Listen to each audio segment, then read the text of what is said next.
Going to hit record. And the very first thing I want to do today, I know we're going to talk about our closing disclosure, homework or recommended homework assignment, but I want to start with a form that I couldn't find the other day. And, you know, I said, it's always this one form that I can, and it was in the folder I was looking in. I was looking right at it. I don't know why I can't find it when I need it, but I have it now. So that's the important thing. This is not, the Real Estate Commission does not tell us to talk about this form during class, but I think it's an important form. So I slip it in there anyway. Deborah, I know you guys use this. Ronnie, you may not see this yet, but you probably will once you get into your training. I don't know for sure, but I have a feeling Tate uses it as well. Guys, this is our form. You know, we spend so much time about how the commission protects the public. And, you know, everything that the commission do is protecting the public from me and you and making sure that we're handling them properly, yada, yada, yada. This form is for us. This form protects us. And this is the professional services disclosure and election. We can use this. You can see here, it's between the firm and the principal. So it's between the firm and the buyer or seller. And what we're going to do is go through and have our clients select or waive different services that they may or may not use during the transaction from start to finish. So, for example, most people don't need tax advice, for example. So if they're not going to use this service from the contract to closing, then they would initial saying that they're waiving that service. The attorney is somebody we need, right? So they would select this service. Who orders it? Are they going to order it or am I? And then who is going to provide that service? All of our inspections, you know, home, HVAC, pool, radon, septic, etc. It goes on. Again, select or waive the service. If you're going to select it, who orders it and who's going to provide it? Insurance, flood insurance, loan, and survey. So we'll talk about what the note about the survey is below. This is the form, guys. I've seen, just through my administrative position over the years, I've seen several brown envelopes come through. I feel the need to say not a one of them had my name on them, but I've still seen several brown envelopes come through. And agents, when they respond to those letter of inquiries, they have to respond with their documentation. So it's not just the agency agreement. It's not just the working with real estate agent disclosure. They're almost always going to ask for those. But what you need to respond with, it's your opportunity to prove that you did or did not do whatever you're accused of doing or not doing. So in addition to keeping your email correspondence and your text correspondence with your clients and the home inspector and everybody you communicate with, this form, I think this form has kept a lot of agents out of trouble. I'll be really honest. I think this is the form that does it. The latest incident I heard about was one of my teammates last year. I think it was last year, the end of 2020, first of 2021, somewhere in that era. They were a cash buyer. She asked them if they wanted an appraisal. They started asking a lot of questions about value. And she said, I can give you a CMA, I can give you probable sales price, but you know, I can't give you value. If you want value, we need to have an appraisal. Oh, no, no, no, no. We're not going to spend that kind of money. Okay. That conversation went down via text message and they waived the appraisal. They waived that service. They went to closing, purchased the home. After closing, they felt they paid too much. Who'd they go after first? Her. So she got the letter of inquiry and she responded. Again, the whole conversation about, are you sure if you're asking about value, you should have an appraisal, that all went down via text message. And then she had them waiving the service. She responded with her required documents. And the next thing she heard from the Real Estate Commission was, thank you for your response. This matter has been closed. Have a nice day. So having them, and my firm, I don't get paid if this isn't complete. So my firm calls this a required form, and mine just doesn't want to select the service. Mine wants to know for each one, waive or select. So they actually go through and identify one or the other. The other thing I like about this form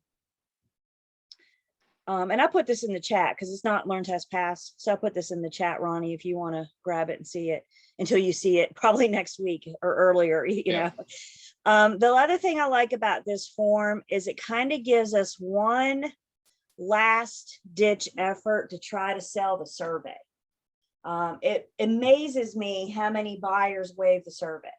So this gives me one more attempt. This gives me one last. It's one of these things where you can use the form to help us put words in their mouths. And particularly the thing that I like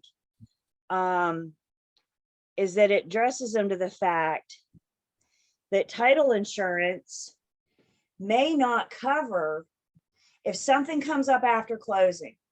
The owner owns the property, right? Yesterday they were the buyer, today they're the owner.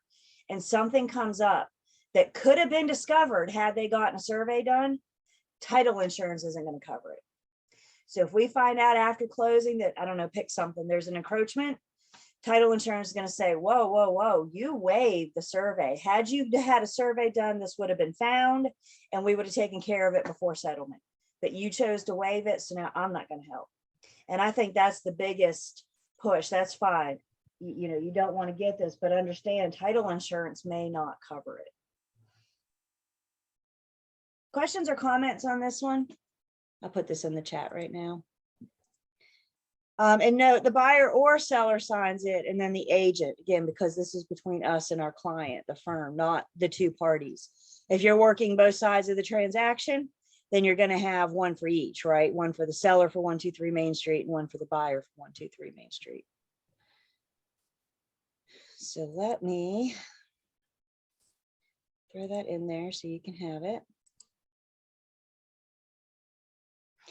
I think while I'm doing that too, agents, I've seen this handled a couple of different ways. Again, your firm may have a policy on how they want it handled. For example, we try to do it as soon as we go under contract, understanding that some things might be like TBD. You know, we may not know yet, for example, who the home inspector is. So sometimes we use this as like a working form. I could do TBD now and then go later and edit it. Once we know who the home inspector is going to be, for example, we can update it. Some agents I've heard, this does not happen in my firm, but some agents wait till the very end of the transaction and complete it, not so much on what we're going to do, but what we did do. So I'm not here to say if there's a right or a wrong way to handle it. Again, your firm, if they have a certain policy, mine says we're not going to do it at the end, because what if we're sitting at the settlement table and the buyer says, oh, I didn't know I could get a survey. You know, so having this conversation, this shows that we had this conversation up front, because by the time we get to the table, it's kind of late, right? So this shows that we had these conversations up front about the importance of a survey, appraisal, if it's cash buyer, that kind of thing.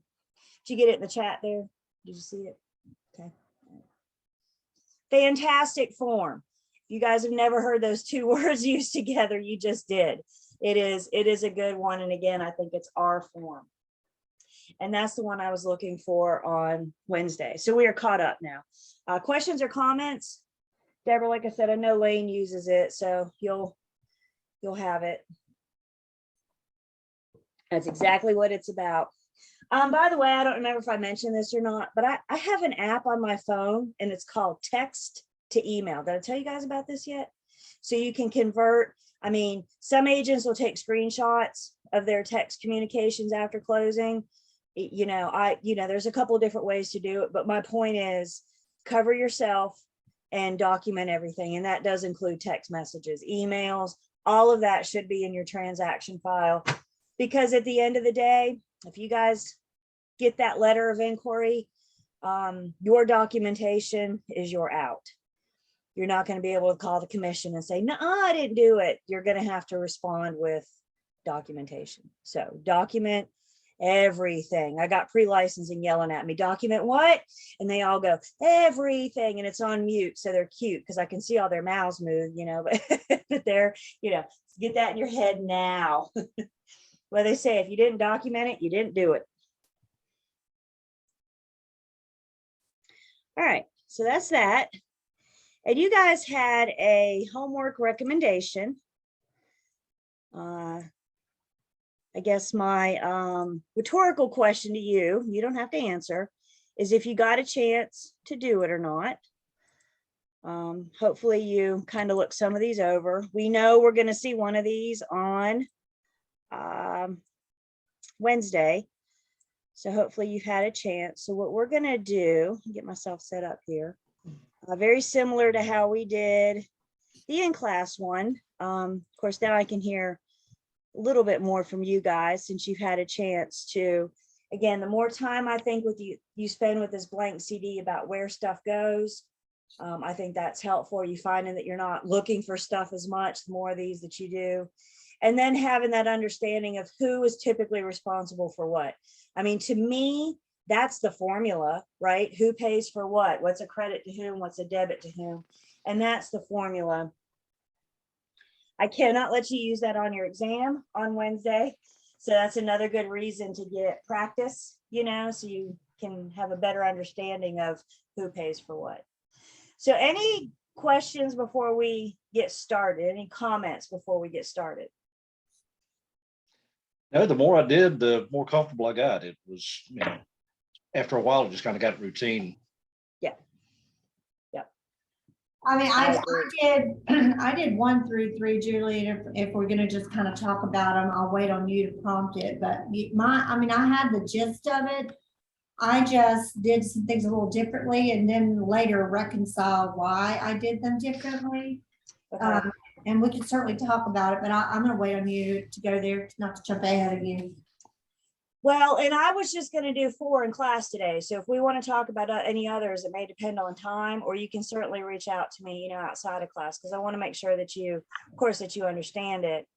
But for timing purposes, we may not have time to get to all of them today or tomorrow or whenever in class this week. Yeah, I mean, I think for the most part, I was able to go back and compare and understand why it was one way on the final versus how I did it. But Good.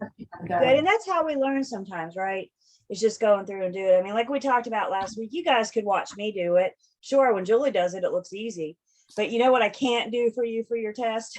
so that's the key, is getting you guys practicing these on your own. Yeah. Yeah, I think the biggest curveball for me was and I did all 5 of them twice, but or the taxes, because if it's after September 1st and both parties are paying taxes, then that goes on page 1. Yes. Other times taxes goes on page 2. And I know if I screw that up, I'm going to screw up the numbers on one or the other. So getting that down was probably the most complicated part. So to that end, if you're doing a double debit, I'm sorry, hang on just 1 second, Rodney. If you're doing a double debit, why are those on page 1? Why are they on page 1? Because they're paid at closing. Well, if you're doing a debit one party, credit the other. So why are they paid on page 1? They're paid to who at closing? The tax man. That's right. And the tax man is a third party. So the reason we do those double debits, the buyer's not paying the seller's not paying the buyer. Yeah. The buyer and the seller are paying the tax man.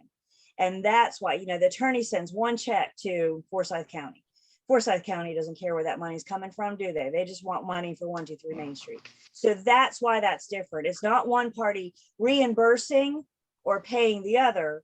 It's both parties paying the tax man, paying their fair share. Yeah. You know, it helps if you read the form. And that too, right? Details.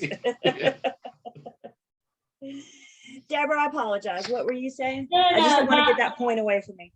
No, and Ronnie, that was probably question problem 3 where you ran into that, because I did the same thing. It was unpaid, so I did the seller pay buyer and then pay it when it really was past due to be paid, so it needed to be paid immediately by the attorney. So I missed that too. I mean, I had the numbers prorated proper, I just had them in the wrong spot. But and I highlighted it as part of make sure it stood out to me today. But, no, I did the same thing on problem 3. I put it on page 2, the paid to buyer to pay, but my numbers were right, just in the wrong spot, and it threw me off on J because of that. Exactly. So your end numbers were probably right. So you got 2 out of 4. But it was just that, So prior to 9/30 and unpaid, it would be a seller debit buyer credit. that's right. But after So when they're 9/30. unpaid is when you really got to stop and ask yourself, right? That's the one that it could go one way or the other is when they're unpaid. And then, as we said, it comes down to when is closing. Is it before the bill came out or is it after the bill came out? So That was good. Those are the few things that I, again, able to reconcile that. And then when Ronnie just brought that up, that prompted me to know why it was one way, not the other. So I think it's good. good. So let's look at this one together. Closing problem 4. So it starts with giving us, y'all pay attention to the instructions. They may have some important stuff in the instructions. By the way, for your exam, have you guys gotten a chance to watch the class marker tutorial? Kind of show you what kind of platform it's. Well, I did it. I assume it's the same as pre-licensing. Well, yeah, for us, yes, but Yeah. Well, I did 301. okay, so you guys are familiar, but if, okay, all right, so you're familiar with how our exam, so you know that the exam is one question per screen. Yes, you answer a question, then you go to the next screen. For these 4 closing disclosure, you have the whole closing disclosure for all 4 questions. So you're going to have all that information for every question. My suggestion is you guys go through and complete this first and then go through and answer those 4 questions. So if you go through and then if you get stuck on number 4, my point is you still have that information right there. So you don't have to go back, right? You have all that on all 4. So I say go through and do it and then answer the 4 questions. Will the question be in this kind of format that we're seeing as on this example? Bullet point is yes, okay. It's bullet points. Yep. So again, the first thing you should do is just read this first part because there might be some important information in here for you. So the following information is used to complete the closing disclosure statement. When performing proration calculations, use a 365-day year. When performing interim calculations, you should not round off your figures. So Ronnie, do we round or not? Well, what's it tell us? It tells us not to. However, any entries of any lines of the closing disclosure should be rounded to the nearest cent. An incorrect answer can be obtained only because of rounding off. Cannot be obtained only because of rounding. So even if you do round a little bit, as long as you don't get carried away with your rounding, don't try to go to just whole dollars, at a minimum, go to cents. But like we talked about, the fewer times you have to touch your calculator, the better off you're going to be. Human error. All right, so I got a sales price of $465,800. What am I going to do with the sales price? Here on page 2. And where? For both in K for the buyer and in M for the seller. That's right. This is one of these double entry items, right? Which means we're going to see it twice. And specifically, it's going to show up in K as a debit to the buyer and M as a credit to the seller. That's the whole gist of our 16-page offer to purchase and contract, isn't it? The buyer promises to pay the seller this amount in exchange for their property. This closing is going to happen on May 19th. Again, my recommendation on your blank CD, put the date at the top because there you go, because you're going to need it, right? So this could save you a couple, seconds in test time is valuable, right? So just from you having to hunt around and trying to find it. I got an earnest money deposit of $5,000. How's that shaking out? What are we going to do with that? L1. Earnest money is a credit to the buyer. So we're going to put under L as in Larry 1. We got $5,000. And then I have a due diligence fee of $1,500. What are we doing with that? L6 and N7. There we go. Remember, when we went under contract, what did we tell our buyer? We told our buyer that when you pay this earnest money deposit and this due diligence fee, it'll be credited back to you at settlement. So we need to honor that. We need to make sure that we do that. Also remember with the due diligence, again, rewind to when we went under contract. What happened to that due diligence? Didn't the buyer hand the seller a check? Yes. So that due diligence, the seller has already received that money. So in order to cancel that out, we're going to do a debit to the seller. We're going to do the opposite of what we did when we went under contract. Questions on the earnest money or the due diligence, why we did what we did? Earnest money's just been hanging out in an escrow account, right? The seller never touched it. So there is nothing to debit or credit on the seller's portion.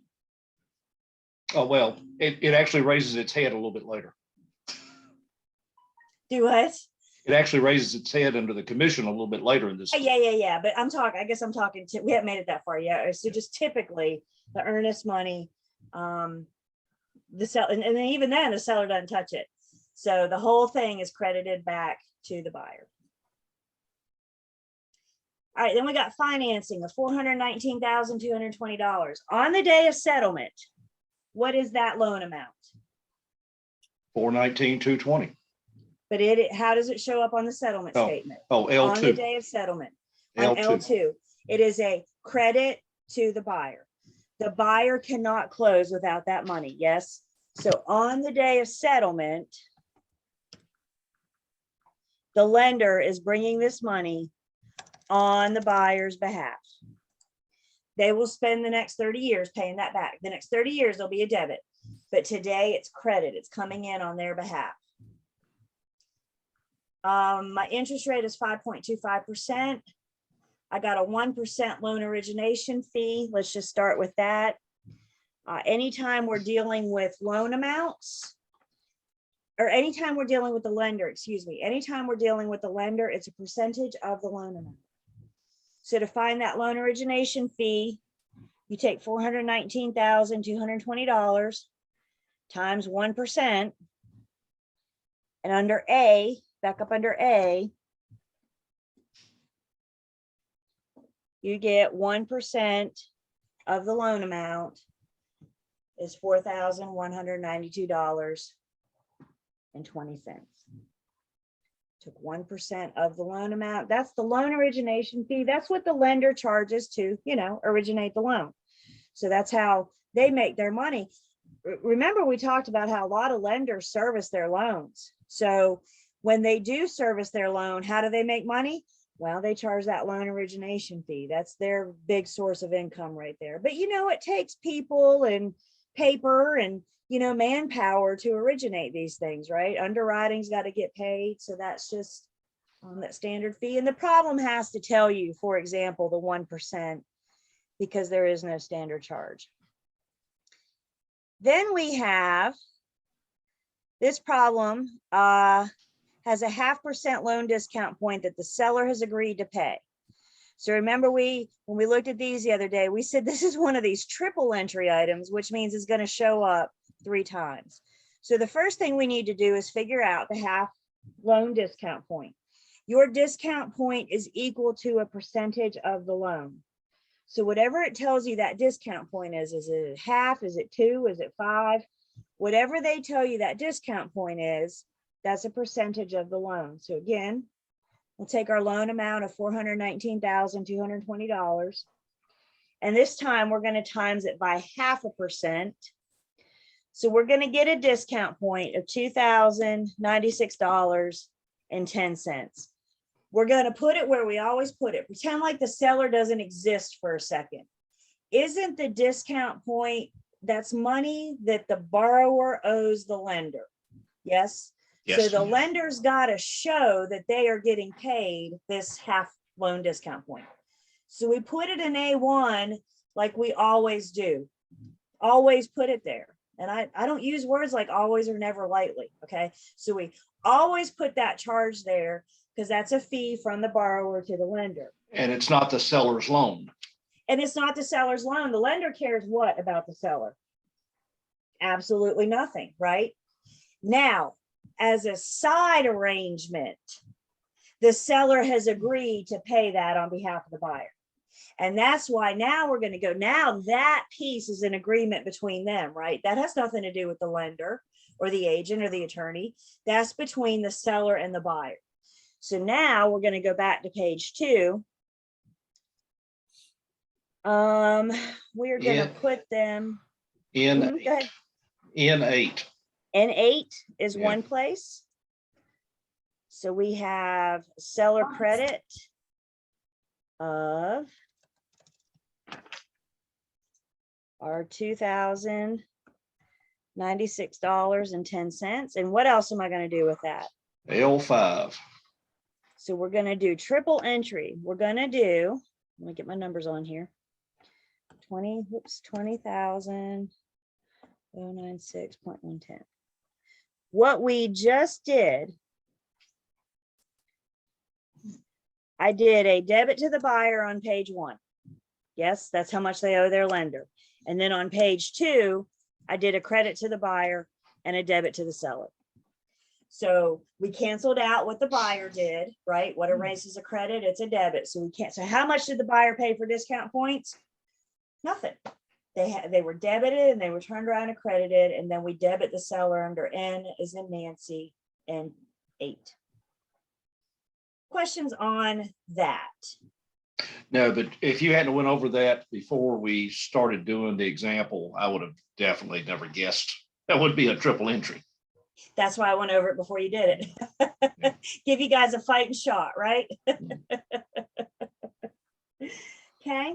Now that we've been over it, does it understand why we did what we did? Oh, easy now. Okay. Brokerage commission, 5.5% of the sales price. Commission is always based on the sales price. So our sales price was $465,800. They're charging 5.5%. So commission is probably going to be $25,619. Again, that part's not going to change, right? We still have to figure out 5.5% commission. Now this problem takes it a step further. On closing, listing firm will retain the earnest money as part of the brokerage fee. So we have a total commission of $25,619. The seller still pays that full amount. Yes, the seller pays commission. So it doesn't matter how we're going to do it. The seller always pays that. But because of how it's going to be handled, we need to show that in 2 different places on our settlement statement. Remember what we said, anything on page 1 is commission to a third party. So if total commission is $25,619 and there's a $5,000 earnest money, how much is the firm actually going to collect from the seller? What's the amount of the check going to be? $20,619. $20,619. And that's what we show on page 1. Because when you pick up your check for Big Real Estate Firm LLC, that's the amount of the check that it's going to be. You guys good with that? So you take this check back to your firm.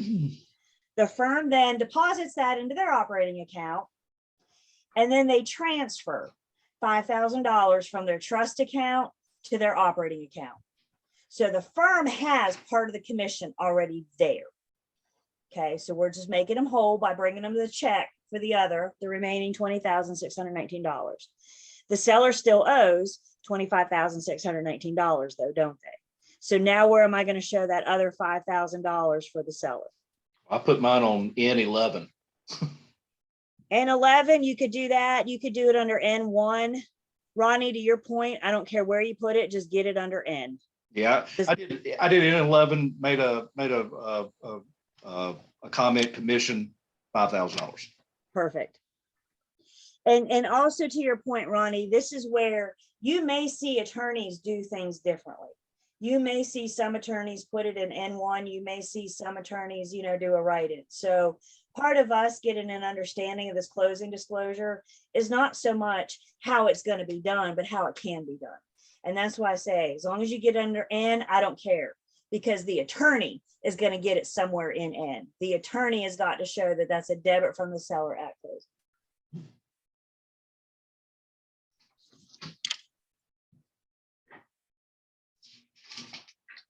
Questions on that? And remember, it didn't change the fact that the buyer still got credited $5,000 for earnest money, right? That's something different. They're always going to get that credited back. Deborah, you good so far? Okay. Seller's loan payoff, date of closing, 388, 450. What am I gonna do with that? N4. N4, N is in Nancy. So the seller owes a lot of money on this house still. 388, 450. Homeowners insurance annual premium. Whose homeowners insurance is it? It's the buyer's, Buyer. So who gets to pay it? the buyer. Buyer. And it's a prepaid, right? Because when they pay insurance, for today, for May 19th, that covers them through May 18th, 2023. So they're prepaying for that year, which is how insurance works. If you were to make your car and your auto insurance today, it's covering you for the next 6 months. Yes. So that insurance is always paid in advance. So we're back up on page 1 under F is in Frank. Buyer's going to pay that premium of, yeah, Up one line. Yeah, you're off one. up on line. Gotcha. Thank you. But the numbers would have still worked out if you flipped them. All right. So I got homeowners insurance, $1,107. Buyer pays at closing. Mortgage insurance premium for the first year. Now I can fill it in that line, right? Again, it's a prepaid. They're paying PMI today. Their PMI is covered for the first year. So the lender's going to charge $1,485. All right. And then we got taxes that we're going to prorate. So if I have my annual timeline here, actually closing is May 19th.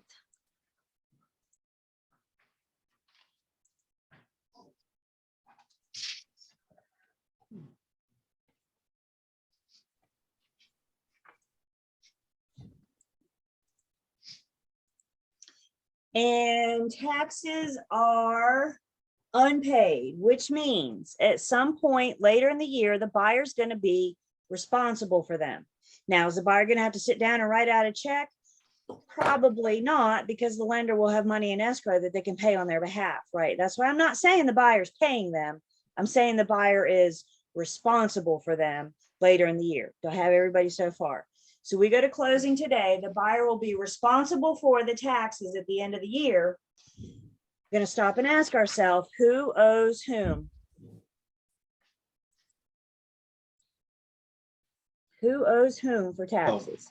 Yeah, the seller owes the buyer. The seller owes the buyer for their portion, right? Right. So we're going to do a debit the seller, credit the buyer for 31 days in January, 28 days in February, 31 days in March, 30 days in April, and then 19 days in May. So we're looking at 31. According to my list there, that's 139. 31, 30, and 19, and I too got 139. So the seller, and I'm sorry you guys can't, it went away, but you see the 139, right? That's the important thing. So the seller owes the buyer for 139 days. My annual taxes are $4,880. We're going to divide by 365 to get daily. So we're going to take that number of days times 13.369863. Yeah, 369,863. Take your daily times the number of days. It's a debit one party, credit to the other. One party's paying the other. So we're going to put that on page 2. And we're going to put it L and N. Yes. Mhm. Credit the buyer, debit the seller. Again, you have any in a real world, you will, but we just don't have that information on our practice problems. There is a breakdown of city, town, county, maybe some kind of special assessment. You might have school board taxes. You might have, fire and emergency taxes, right? You might have different rates. So this could all be a write-in, but for our purposes, all of our taxes are kind of lumped together. So we're going to do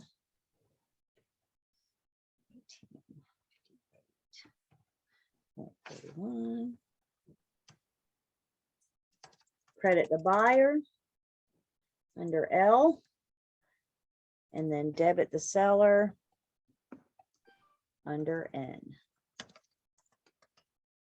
And, in that scenario, just mentally to keep track of who's doing what, I always fill in the debit first, because if you don't debit, there's no credit there. So just mentally, There you go.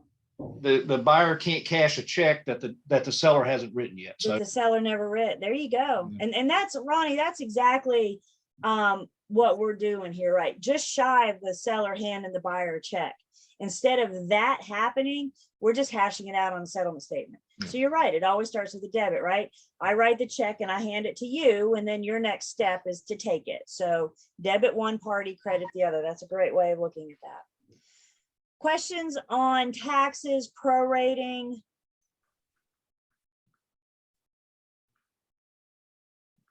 Days. Remember, I told you guys, once you guys start your exam on Wednesday, because all the math is at the end. So I'll get you guys off and started. And then in the chat, I'll put how many days are in each month. I don't know that you need it, but at least you'll have it.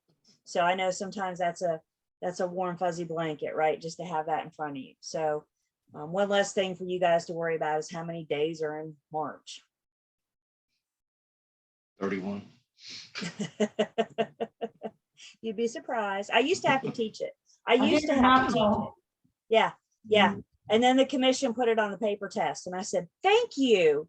To me, that's not the important thing. So yeah, that's right. We spent time doing the January, February, March, doing the knuckle trick. We did it.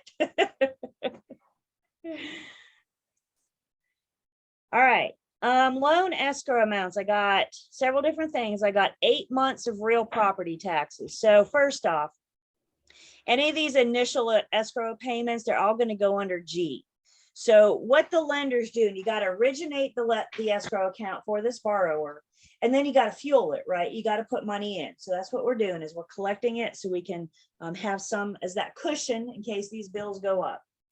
So first off, we have taxes. Well, the problem tells me that this year's taxes are $4,880. I don't know what next year's taxes are going to be, right? I mean, the bill for this year hasn't even come out yet. So this number is probably based on last year's taxes. So the best we can work on is the figure that I have right now, the annual figure that I have this year. So we're going to take our $4,880, divide it by 12 to get monthly.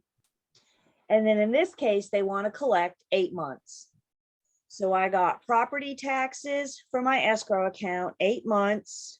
So we're going to violate a law. Thank you. Let's call, well, we wouldn't call REST, but who would we call? Consumer Financial Protection Bureau, right? And sometimes, I'll be honest, sometimes in practice, I have seen this more than 2 months. And part of that reason being, remember, this year's taxes are going to be paid out of the escrow account at the end of the year. And we're closing in May. So I don't have a full year to collect, right? The lender doesn't have a full year to collect. So in practice, I have seen this more than 2 months, and it's to position that escrow account to pay those taxes on the buyer's behalf when the bill does come out. Does that make sense? Yeah. Because remember, we're closing in May, June. Our first payment isn't until July. So they're only collecting July, August, September, October, November. They're only collecting 6 months on payments this year. So they need some more money in there to have that money available. And actually, using your example, that's 6 + 8, that's 14. That leaves two months of legal 2 of cushion. collecting. Exactly. Yeah. So I don't know that it'll always work out that way, but that's kind of been my experience. They gotta, because they know it's coming, right? And they know the buyer's only paying so many months. So is it a respite? Just think it through before you pick up the phone and call the Consumer Financial Protection Bureau. That's all we're asking. Get with your BIC. How about that before you pick up the phone? Fair enough. Okay. So we got 8 months of taxes. I got 2 months of homeowners insurance. Again, when I go back up in the problem, I see this year's homeowners insurance is $1,107. I don't know what next year is going to look like, but I know I can start with that. So I take my annual, divide it by 12 to get monthly. And then that we're going to times by 2. So for Homeowners insurance, I'm getting in escrow $184.50. And then 2 months of private mortgage insurance. Again, go back up in the problem. I see the first year's premium is $1,485. I take that and divide it by 2. Nope. Divide it by 12. And then times it by 2. I got ahead of myself. And now we have $247.50. Questions on the escrows?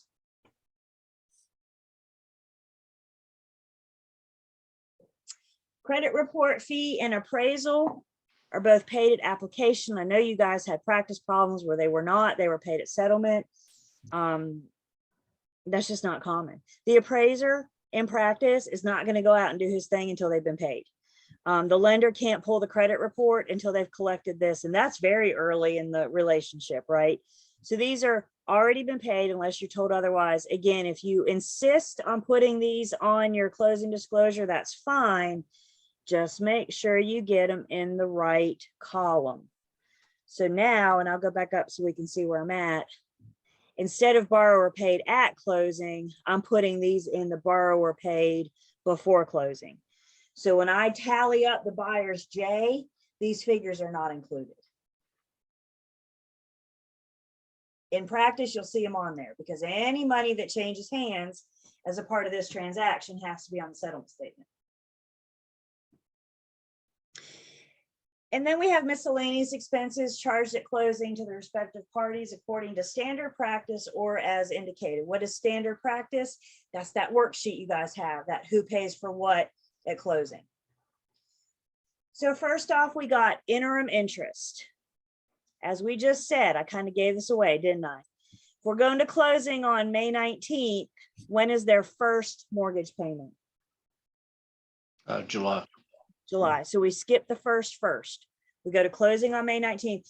They get a month off. Shoot, tell them that. They just bought a dang house. That's good news, right? You buy a house and you get 1 month off. Now, you and I know the lender's going to get their money, right? So we know that the reason that is because interest is paid in arrears. And we also know that our principal and interest stays the same for the life of the loan. So it's not like that gets prorated ever. So we need a full month to pay. So at settlement, we're going to collect interim interest. The lender is going to collect from the borrower. And interim interest is always the day of closing to the last day of that month. Never, ever go into the next month. When is June 1st interest going to get paid? July 1st. When they make that July payment. So don't charge them for that again at settlement. All we're doing with interim interest is getting them caught up. It's the day of closing to the last day of that month. And then we're going to count the 19th, the 20, 21, 22, 23, 24, 25, 26, 27, 28, 29, 30, 31. I'm getting 13 days. Is that what you guys got? No, 20 days. So they're going to pay for the 19th, 20, 21, 22, 23, 24, 25, 26, 27, 28, 29, 30, and 31. Still getting 13. I glanced at my program on property taxes, so on my cheat sheet. So yeah, it's 13. 13? Yeah. You're good with that? Okay. All right. And this is good because I make mistakes too, right? So 13 days, this is what the borrower owes their lender to get caught up on interest payments. Now we're going to take the balance. Today, the balance is the loan amount, right? However much the lender brought on behalf of the borrower. So how much does the borrower owe the lender? The entire loan amount today. And we said that loan amount was 419, 220. 220. This is where we use our interest rate. So you do have to go back up a little bit. It is 5.5%, right? No, it was 5.25. 5.25. 5.25. See, that's why. Well, the commission was 5. The commission was 5.5. 5.5. Yep. So 419, 220. That's why I try not to go by my little brain. Times 5.25. The balance times the interest rate gives me annual interest. Annual interest of 22,009.05. Annual interest, we then need to break this down to daily. So now we got 60.298767. How much per day? Times that by 13 days. And it's another prepaid because you're today on May 19th, you're paying your interest for the rest of the month. So it's a prepaid under H, and they don't call it interim interest on here. I don't know why, but they don't. They call it prepaid interest because isn't that, I think prepaid interest would make more sense than interim interest, but nobody calls and asks me what I think. So now we have that the lender owes for interim interest $783.88. Questions on interim interest? You good with how to calculate it, how to figure it?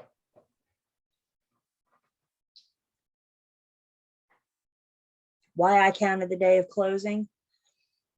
Because that's between the buyer and his or her lender, not the seller. And the lender's not going to miss a day of interest. The lender's not going to miss a day of interest. That's why they're in business, right? Is to make the $60 per day. Okay. Can I erase the pink? You guys have, can I erase the pink? I got lender titles, title insurance, and I got the owner. Remember, you guys, I think this has been a source of confusion for students in the past. When we talk about owner title insurance, I'm talking about the buyer because their title insurance doesn't kick in until they own the property, right? We're going to pay for it today. We're going to make arrangements for it today. As soon as that deed is recorded, now they are the owner, and that's who title insurance is going to kick in or protect. So we got the lender policy of $474 and the owner's policy of $85. I'm back up here under C. C is in cat.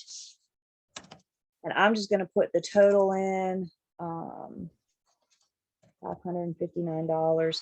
If you want to indicate on here that it's two different charges, that's, you know, however you guys want to do it to help you see it, but just make sure you get either the total or both amounts. You could do a write-in down here, right? I just strike through or. If it was- So there you go. So would now you strike know through that it's and, lender and owners. There you Yeah. go. There you go. Who gets to pay the attorney's fee? The buyer. Buyer. They're going to do that under C. C is in cat. C1. Who gets to pay the deed preparation fee? Oh, the seller. Seller. Seller pays to have the deed prepared. That's correct. So under C2, we're going to put that $100 under seller paid at closing. If the seller pays to have the deed prepared, who pays to have it recorded? The buyer. Buyer. Isn't it in the buyer's best interest for their brand new deed to get recorded? So I always remember it this way. When the attorney is preparing it for settlement, it's still the seller's deed. Once the buyer gets it, it's in their best interest to pay to have it record. So we got that recording fee, and then we got a deed of trust recording fee. This is a two-part question. Whose best interest is it to get the deed of trust recorded? Whose best interest? The lender. Lender, but who gets to pay for it? The buyer. The buyer. So we're going to take the $15 deed recording fee and the $24 deed of trust recording fee, and we're going to add them up and get $39 under E1. E is in Elizabeth. Buyer paid at closing. Excise tax, again, a couple of different ways to do it. No wrong way as long as you get the right answer. So we need to go back up. Excise tax is always figured on the purchase price. So if you take $465,800, divide by 500, I get $931.60. Whenever you see change and do an excise tax, you should have a little red flag go up because you're never going to have change. Excise tax will always be a whole dollar. So when I get 931.60, my little red flag goes up, and I'm going to round up. You always round up. And under E2, Seller pays excise tax under E2. I'm going to put $932. The other way you could do this is take the purchase price and round up to 466,000 and then divide that by 500. I don't care how you do it, as long as you get $932 in E2.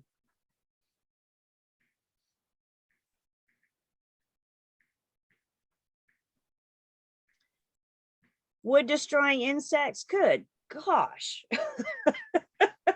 That one gave me sticker shock. $220 for the pest inspection. I wonder what part of the world they're in. Pest inspection is under C4.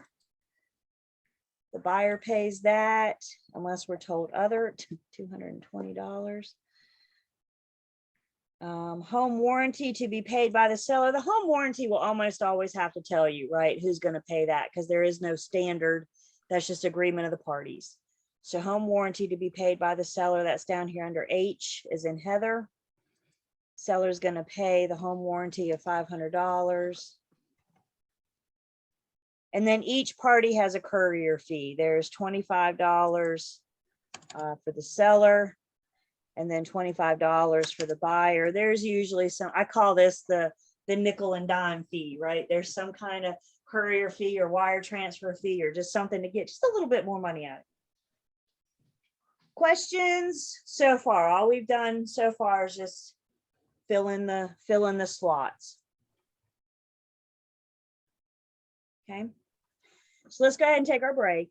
And when we come back, we'll get this thing finished up. And of course, if you guys, think of anything between now and then, because I want to make sure we're good. And again, Deborah, we'll try see at the end of the class if we can't get, but feel free to, reach out to me, send me an email just in case I can't, but we'll see. We'll have a better feeling for where we are at the end, when we're done today. Yeah, I actually think I'm good though, because I was able to go back and look at the finished sample and I reconciled with myself what was going on. Good. I'm good. Good. All right. Well, let's take 10 and we'll come back and finish this.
All right.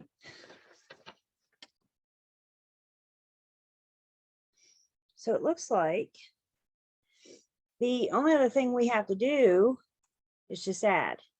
And how you want to add, that's entirely up to you. If you want to do it right, you're going to subtotal A, you're going to subtotal B, you're going to subtotal C. And then for D, you're going to plug in A plus B plus C. Then you're going to subtotal E, F, G, and H. For I, you're going to add up E plus F plus G plus H.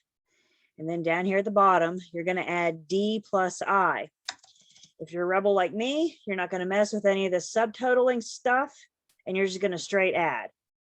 I don't care how you do it. You know, again, when you guys are going to find your groove, because remember, we're not completing these things, we're reviewing them. So you'll find your groove, you'll get in your little system.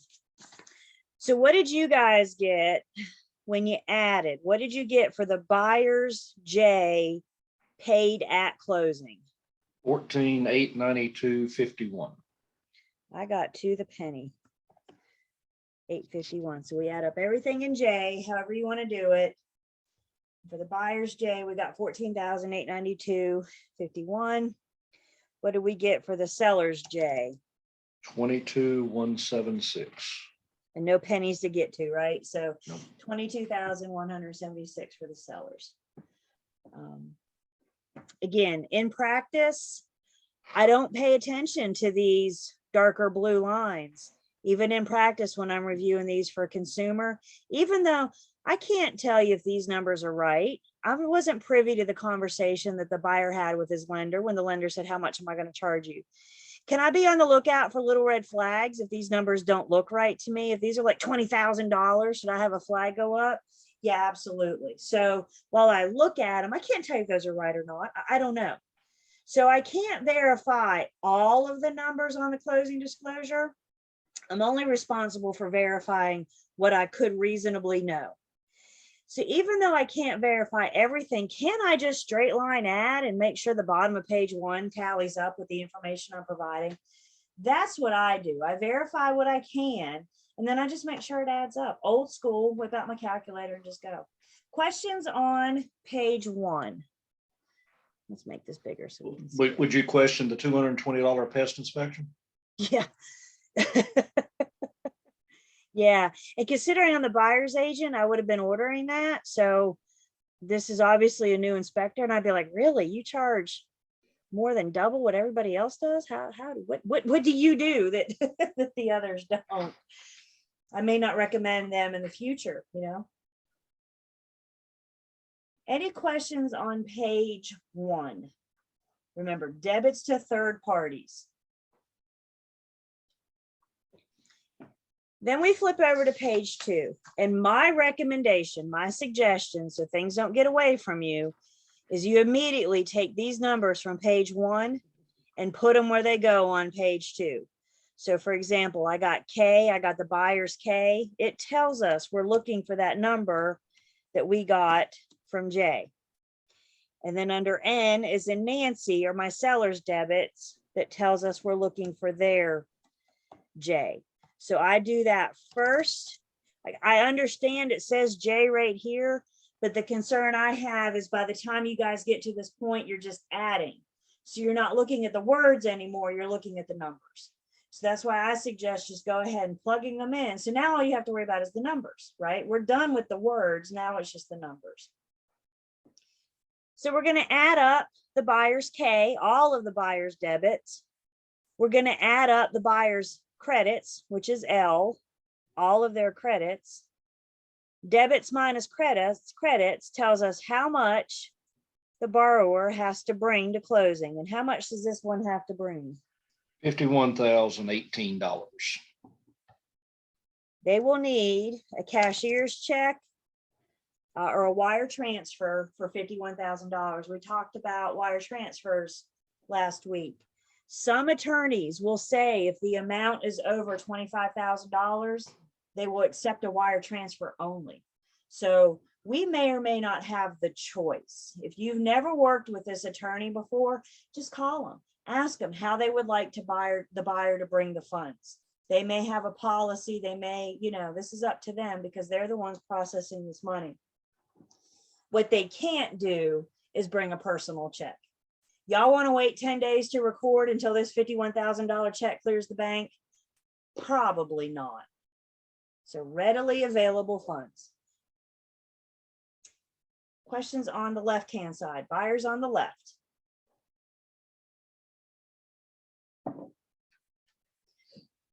And then we look at the sellers on the right. M as in Mary is all of their credits. They only have one in this case, the purchase price.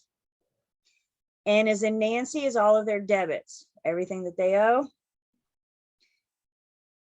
Credits minus debits tells us hopefully how much the seller's gonna get from settlement.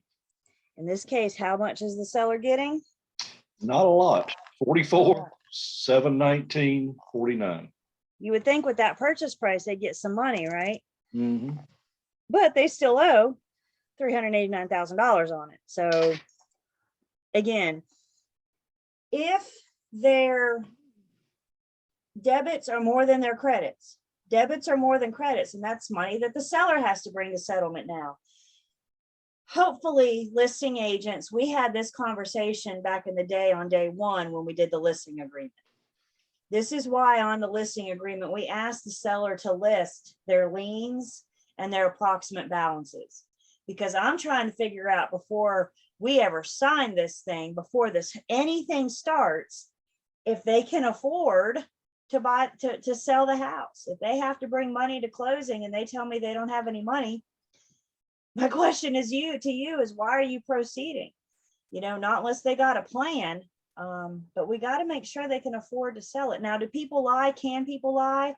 I mean, of course they can. But remember, if they lie, you have a legally signed agency agreement, right? A legally binding agency agreement. So the firm may choose to pursue. I don't know. I'm not the firm. I can't tell you if that's what they're going to do or not. But in this case, our seller's getting a little bit of money. They're going to get $44,719.49. Questions? I like hearing that, I understand that some people want to get very frustrated with this, and I get it. I mean, I had to learn it too, but the more you do, the better you get. And same thing in practice. The first couple that you guys review, you'll probably have your BIC nearby over your shoulder, at least, maybe asking some questions. But the more you review prior to settlement, and you'll get your little system. Maybe you'll pay attention to the darker blue lines, maybe you won't, but you'll get your system intact. Questions or comments? No, like I said, just the more I did, the easier it got. Yep. The first couple, I'm looking all over the sheets, like, where in the hell does this go? and again, I guess this is the standard, but this isn't the only one that the attorney may use. So you may see, like, for example, the pest inspection down here. You know what I'm saying? I mean, if the attorney uses a different template, but this kind of gives you a general idea and at least lets you know where to be looking for the pest inspection. Should I be looking for that on page 1 or page 2? So you may even want to, kind of go through, okay, there's the pest inspection, there's the home inspection, are taxes prorated correctly, purchase price, due diligence, earnest money, etc.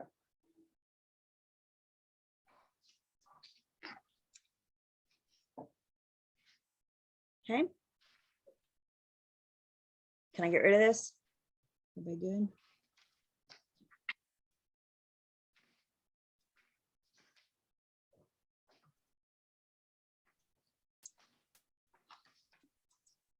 Couple more forms to look at.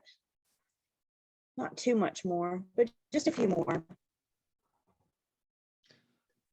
Julie, a question on the 2T. Yeah. If I'm the buyer and the agent, would I sign the 2T twice? Mm-hmm. Okay. Yep. We did, my husband and I just bought a house almost 2 years ago. And I was one of both. I was the agent and the buyer. So I signed everything as both. I actually I could have, but I actually had to have my team leader sign my agency agreement because Luke was getting confused about why I'm trying to sign both roles. You know what I'm saying, as the buyer and the agent. So it was just easier for me to call her and say, can you do this? But I mean, the real estate commission would have accepted it.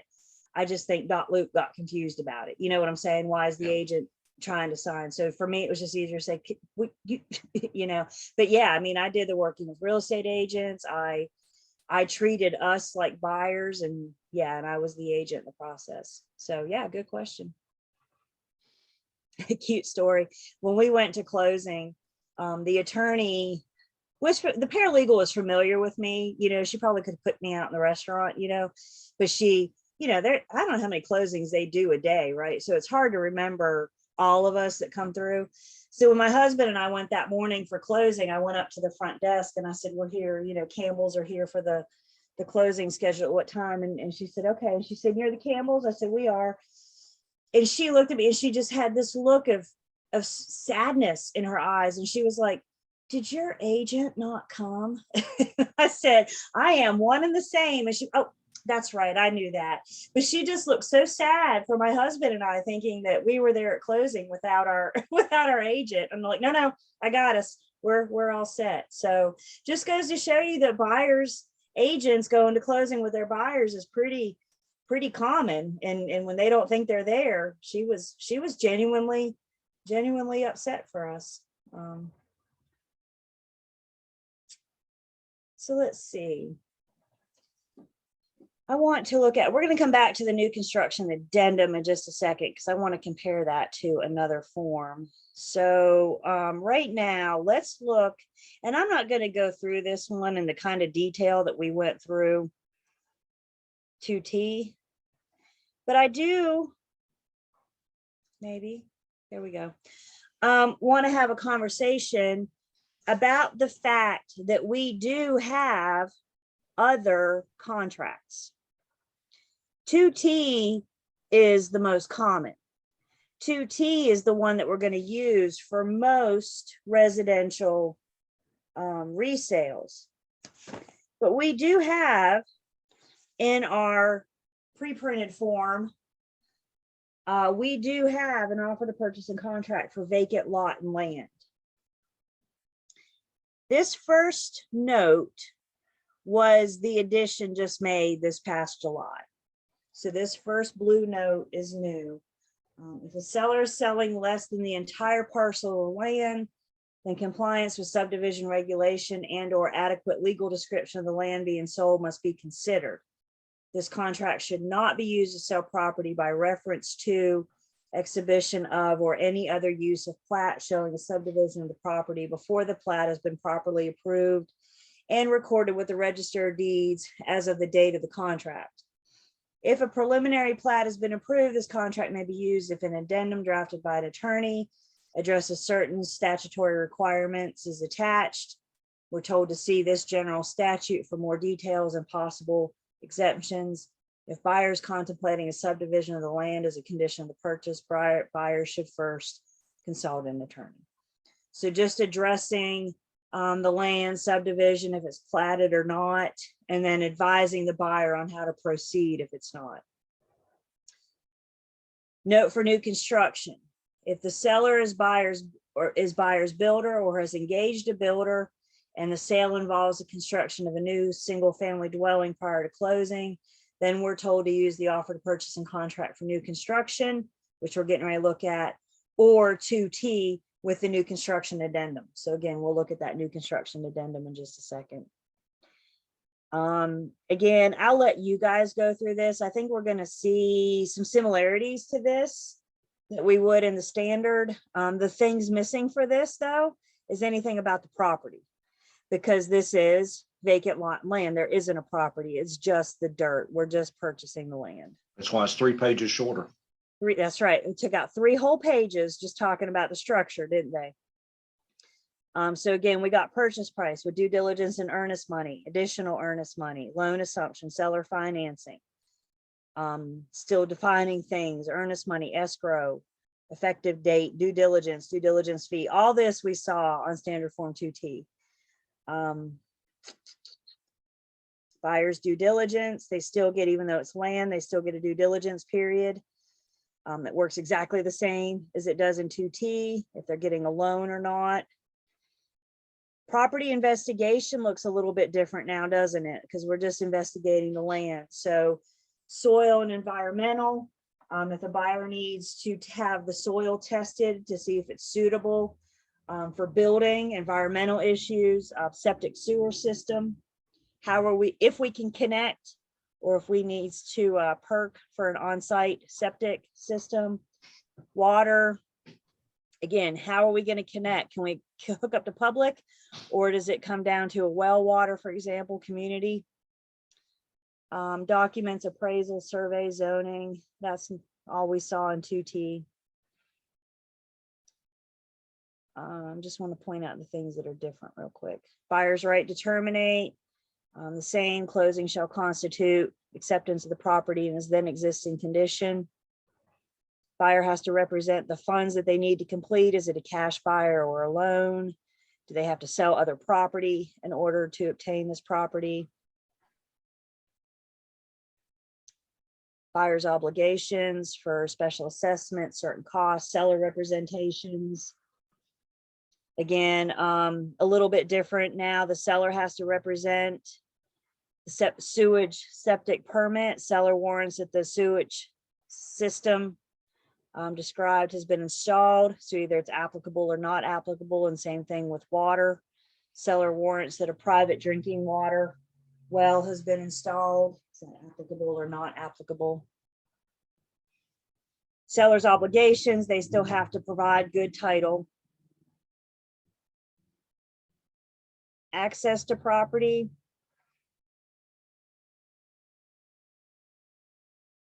Removal of seller's property. I guess if they got a bunch of trash on the land, that's what that's addressing. It may not be in the corner of the living room, but now it might be in the, you know, piled up in the lot or something. General warranty deed. Seller pay closing costs. So again, a lot of similarities. HOA. Prorations. Condition of property, risk of loss. 7-day delay. When possession happens. Yeah, and all this is pretty much the same. So you're right. So now we know that we spend 3 pages on standard form 2T just talking about the structure, right? You take that out, now you don't have as much. Buyer signs on the left, seller signs on the right, notice information, how you want to be contacted, and then acknowledgement of receipts. So pretty much addressing the same thing. It's just we're going to use this when you're listing or assisting a buyer with purchasing vacant lot or land. Questions on this one?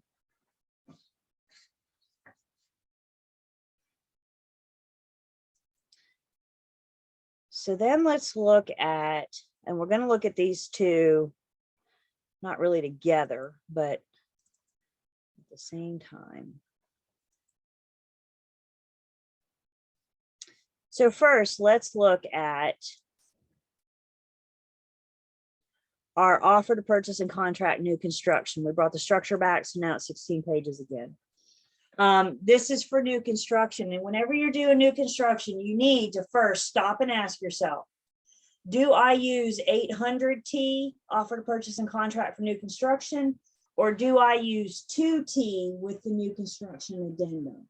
So that's why we're going to talk about these at the same time to make sure that we're using the right one.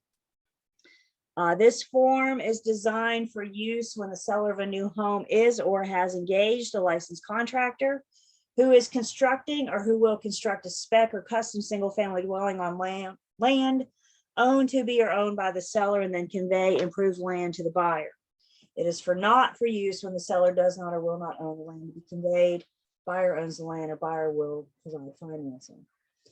One of the big things that the new construction offer to purchase and contract addresses is what's left to be constructed. Are we just standing on a hunk of dirt that we're going to construct? Are we standing on a foundation, studs, right? Do we have walls and roof, but we still need to come in and do the interior? I mean, part of what we're addressing here is how far into construction we are or what has to be left. So here's our purchase price. You probably may have a building deposit. We're going to define that below. Here's your pre-construction evaluation period, kind of like due diligence, but what they call is pre-construction evaluation. We're defining a couple different things, the dwelling plans and specifications, all sites, plans, drawings, floor plans, landscape, etc. Should either be listed with copies attached as exhibits or described.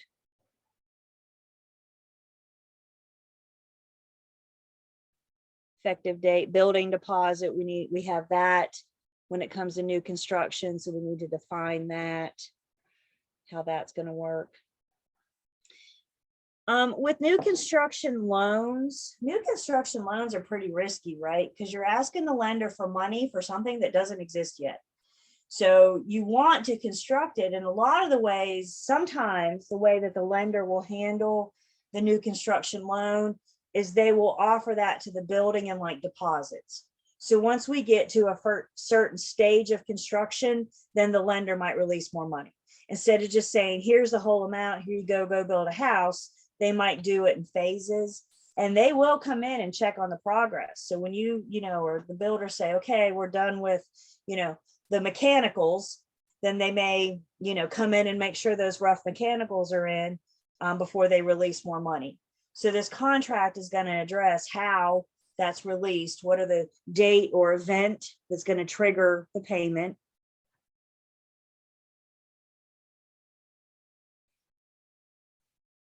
Again, just various things, conditions applicable during pre-construction. So if it's a first mortgage loan, again, how we're going to get fundings during pre-construction.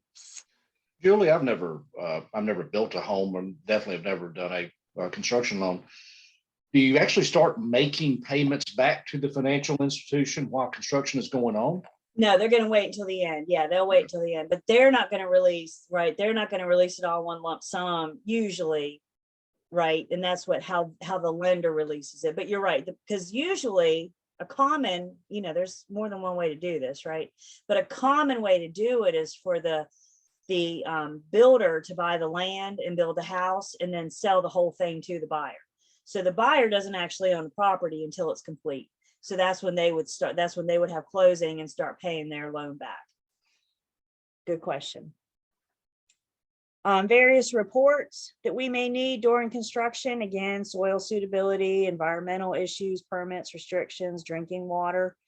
So various reports that may apply. Insurance, you know, the builder will have to have insurance, right? There was a new construction, it was a commercial, I think it's going to be a doctor's office, but it's here in High Point on Eastchester. And down Deborah past that pediatrics dentist, and they're building a couple new places. There was a windstorm, a storm that came through, and the wind damaged, right? You could see the walls and the studs, but while we were constructing, the wind damaged it. So the builder's got to have insurance, in other words, is what I'm saying, throughout the construction process, in case Mother Nature happens, or, you know, kids get bored and come in and damage it while you're under construction. So we're going to have to lay out who's responsible for insurance. Buyer intends to occupy, or buyer does not intend to occupy. Oh, this is what I was looking for. Buyer must be able to obtain insurance low at a rate not to exceed 150% of the base rate. So what this is saying, what this sounds like to me, is they're helping with that insurance while the builder's building, that they're providing that, you know, in case it does. Street disclosure and investigation. Anytime you have new, you may or may not have to deal with new streets. So we're going to address that. Any extension of pre-construction. I mean, we now know we're having our buyers and sellers have a plan B, right? Because things just happen sometimes that delay closing. I can almost guarantee you closing is going to get delayed in new construction. It's just one of those things. Construction and dwelling. Again, I'll let you guys look all this over. Here's our punch list items. Just various things. Delay in construction. There it is. It's got its whole paragraph. Buyer's inspections. Even though it's new construction, once it's complete, the buyer should still be encouraged to have a home inspection done. You know, people build it and people make mistakes. And so even though it's brand new construction, they just put the doorknobs on. what's it hurt the buyer, you know, $500 to have, $600 to have a home inspection done, just to identify any major issues. I'm gonna give you a perfect example. My friend built a house out in Farmington, custom build, 42 acres he bought.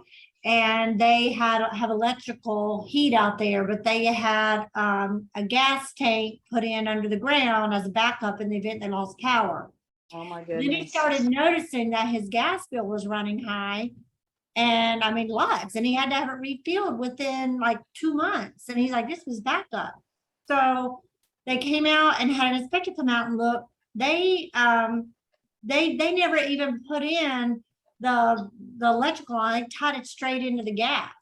It was supposed to be a backup tank only. Wow. And so there was that, and there was another thing, they the pipes were leaking. They never pressure tested the pipes.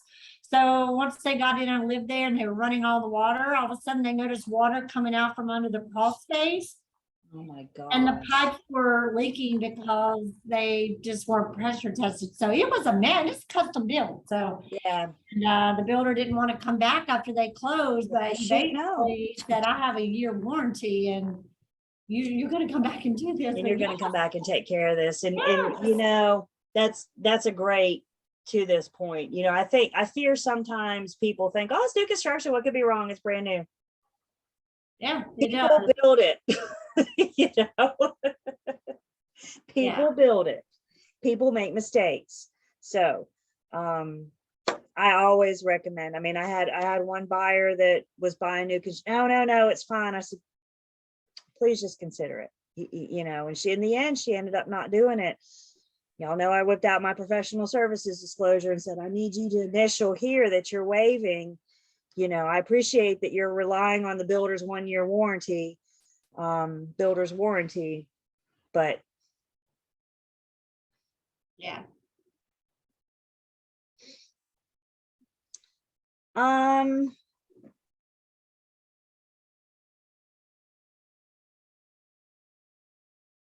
It addresses that warranty. If you're using 800T, it does address that warranty.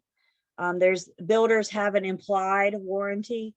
I think the good builders will show you in writing their warranty, you know, not just rely on the implied, but it is a good, again, just good to have this conversation with your buyers.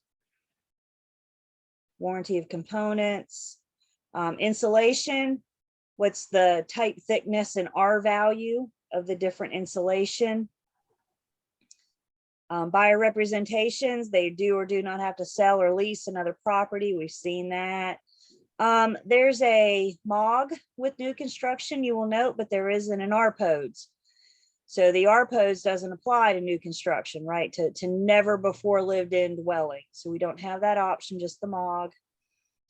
Buyer's obligations, special assessment, certain costs. Seller representation, seller obligations look the same. They got to have evidence of title, payoff statement, access to the property, removal of the seller's property. There's our general warranty deed again. So a lot of this looks similar. Charges by an owner's association, risk of loss is still on the seller. Again, this addresses issues, or I'm sorry, insurance. A little bit more than a standard because it's a builder. Tax deferred exchange, Buyer signs on the left, seller signs on the right. And in the new construction, the general contractor. So whomever is heading up this project. I'll go back up in just a second, but we also had a place on page 1 where we identify who the GC is. So the buyer, the seller, and the general contractor. There's our wire fraud notice information, and then acknowledgement of receipts, initial earnest money, additional earnest money, and then the building deposit. So we don't have a due diligence. If we go back up, after we identify the seller, then we say the general contractor is the seller or is somebody's name. And then we have a place to put the contractor's license number, classification, and limit. So we're actually going to identify who that person is. So this is the offer to purchase and contract for new construction. Now what I want to do is compare this 800T to the new construction addendum. The new construction addendum attaches to 2T. So let's understand, when it comes to new construction, we are either using 800T or we are using 2T with the new construction addendum. The difference in the two, the difference in what we do is how far along in construction are we? The new construction addendum says we use this for completed construction. So if you have 2T with the new construction addendum, it's complete or awfully close. You guys remember in 2T, we got one very important sentence that says this property is being sold in its current condition. So let's just say everything's done, but these three things, I don't know, this, and this still need to be done. If we sign 2T, the builder can technically stop, right? Because it says this property is being sold in its current condition. If we do 2T with a new construction addendum, we'll see in just a second, the builder's now obligated to do those three things. We're going to kind of overrule that sentence. If we're standing on dirt or, you know, freshly poured foundation, there's still a lot of construction left to do. So now we're going to use 800T. So new construction addendum, it tells us this form is designed for use when the seller is a licensed contractor or who has engaged one who has completed construction of a spec dwelling on a property owner to be owned by seller, conveyed to buyer, and should be attached, and it tells us right here, it's very helpful, as an addendum to the offer to purchase and contract 2T.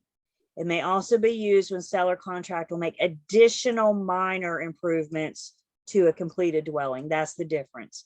If construction of the dwelling is not complete, or if extensive additional improvements are to be made, then the party should use 800T. So anytime you have new construction, I need you guys just to take 1 second and stop and think, which one do I use? Look at the forms, let the forms help you. They provide those notes. Questions so far before we look at this? Again, this is an addendum to 2T, so we're adding it to 2T. Property seller buyer. Again, we need to identify who the general contractor is. Construction of the house. There's that limited warranty, the implied warranty from the builder that we didn't have in 2T. Insulation, additional improvements. So remember, we just said we're all done except the builder has these three things left to do. We're actually going to put in here what those three things are. This is the paragraph that overrides this property is being sold in its current condition. So we're actually going to spell out, you know, they got to, you know, put doorknobs on the bathroom door. You know what I'm saying? I mean, if we're using this, we're awfully close. We just need to put light switch plates up or something, you know, last minute things. Completion of additional improvements. When we expect, or how that works, various inspections. Buyers still encouraged to have inspections. Purchase price and building deposit. So this is going to address a building deposit that we can fill in on page 1 of 2T, but we need to address it here and how it works, what it's for. Buyer signs on the left, seller signs on the right, with the contractor signing the addendum. And then this last page is acknowledgement of receipts of a building deposit. Remember, I'm attaching this to 2T.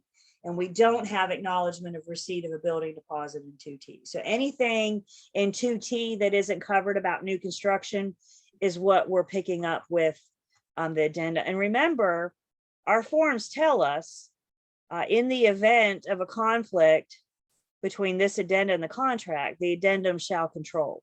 So when you add this to 2T, we're overriding that sentence about how the property is being completed in its current condition. So this will be used on any house that has not been lived in before. Yes. Yes. New construction. Yep. And keep in mind too, you guys, it's not uncommon for builders to have their own forms. So when you are helping a buyer with new construction, you may never see these. If you're helping a buyer with new construction, the on-site agent may say something like, you know, I need to schedule an appointment with your buyer so we can come in and complete the paperwork. You don't need to come. It's okay. I can help you with your buyers. I would suggest you consider going anyway, because they are your buyers. So you're probably not familiar with that builder's contract. You know, I would want to put my eyes on it for my buyers, make sure I don't have any questions. Again, my buyer that is building new construction, I don't remember, it was one of the big ones around here. I don't remember which one, but appointment was like Sunday afternoon. He was like, I don't want to ruin your day on Sunday. You don't have to come. I can handle this with your buyer. And something about that just didn't set right with me. Y'all know where I was on that Sunday afternoon.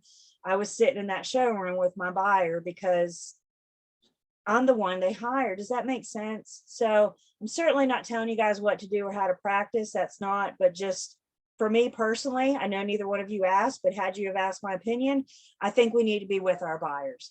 And I think we need to make sure that our buyers are represented when working with anybody, but per this conversation, you know, builders, on-site agents, that kind of thing. So as long as they don't have their own forms, then we have the option to either use 800T or 2T with this addendum.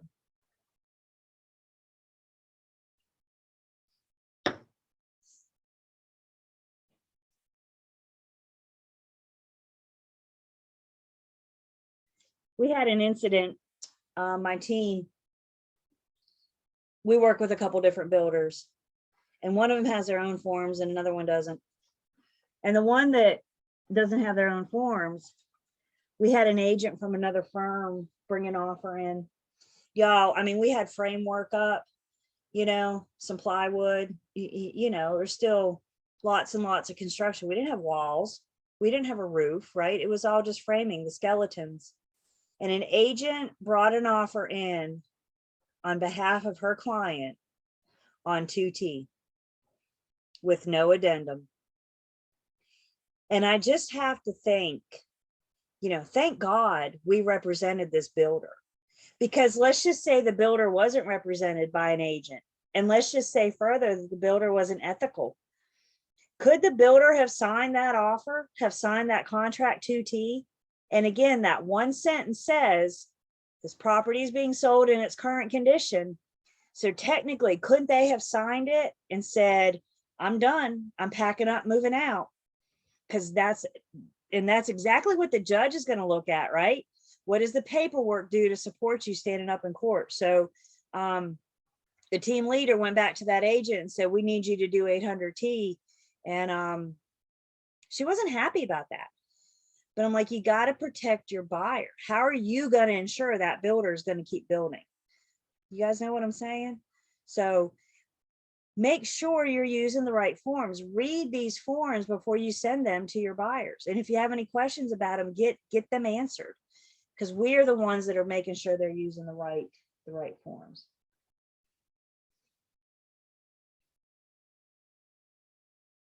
Comments or questions on that?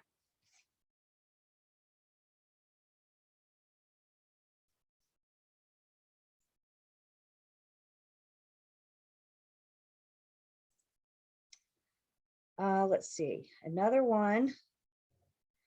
Looks like I have a duplicate here. The Owners Association Disclosure Addendum.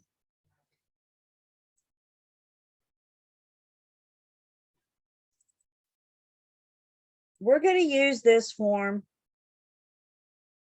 This is new construction or when the RPODS isn't required.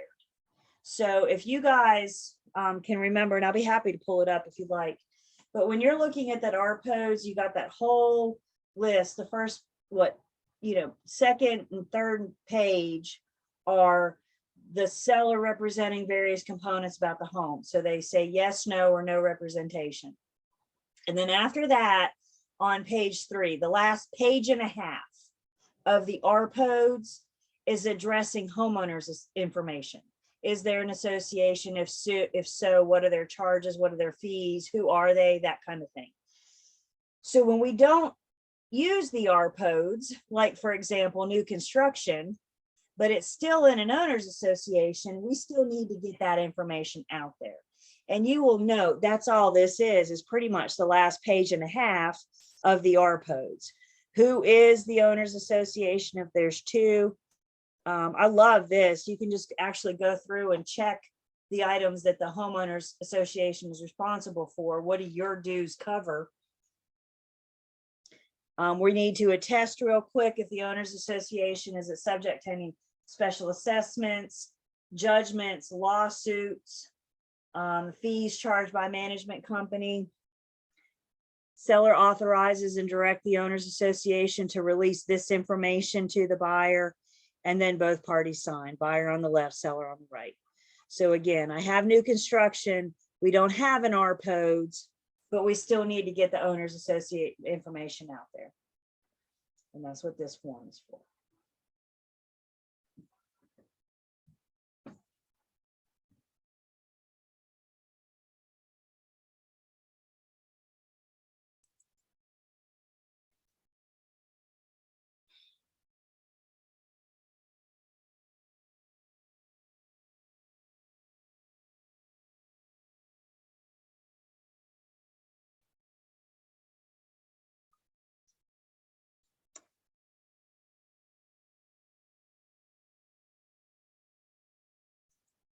I mentioned this. This is not one that the commission requires us to talk about, but because I mentioned it, I just want to make sure that we see it.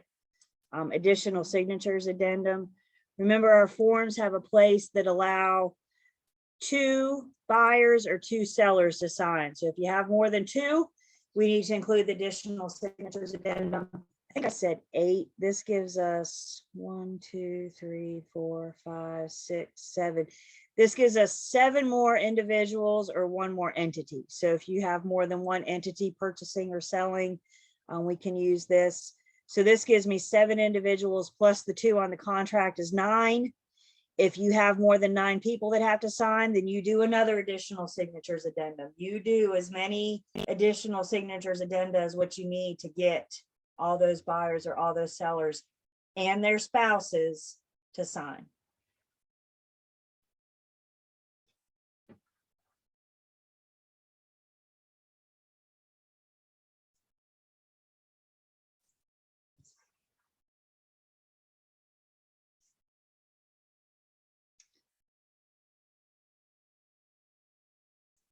Vacation rental, we're going to talk about this one real quick because the commission says we could.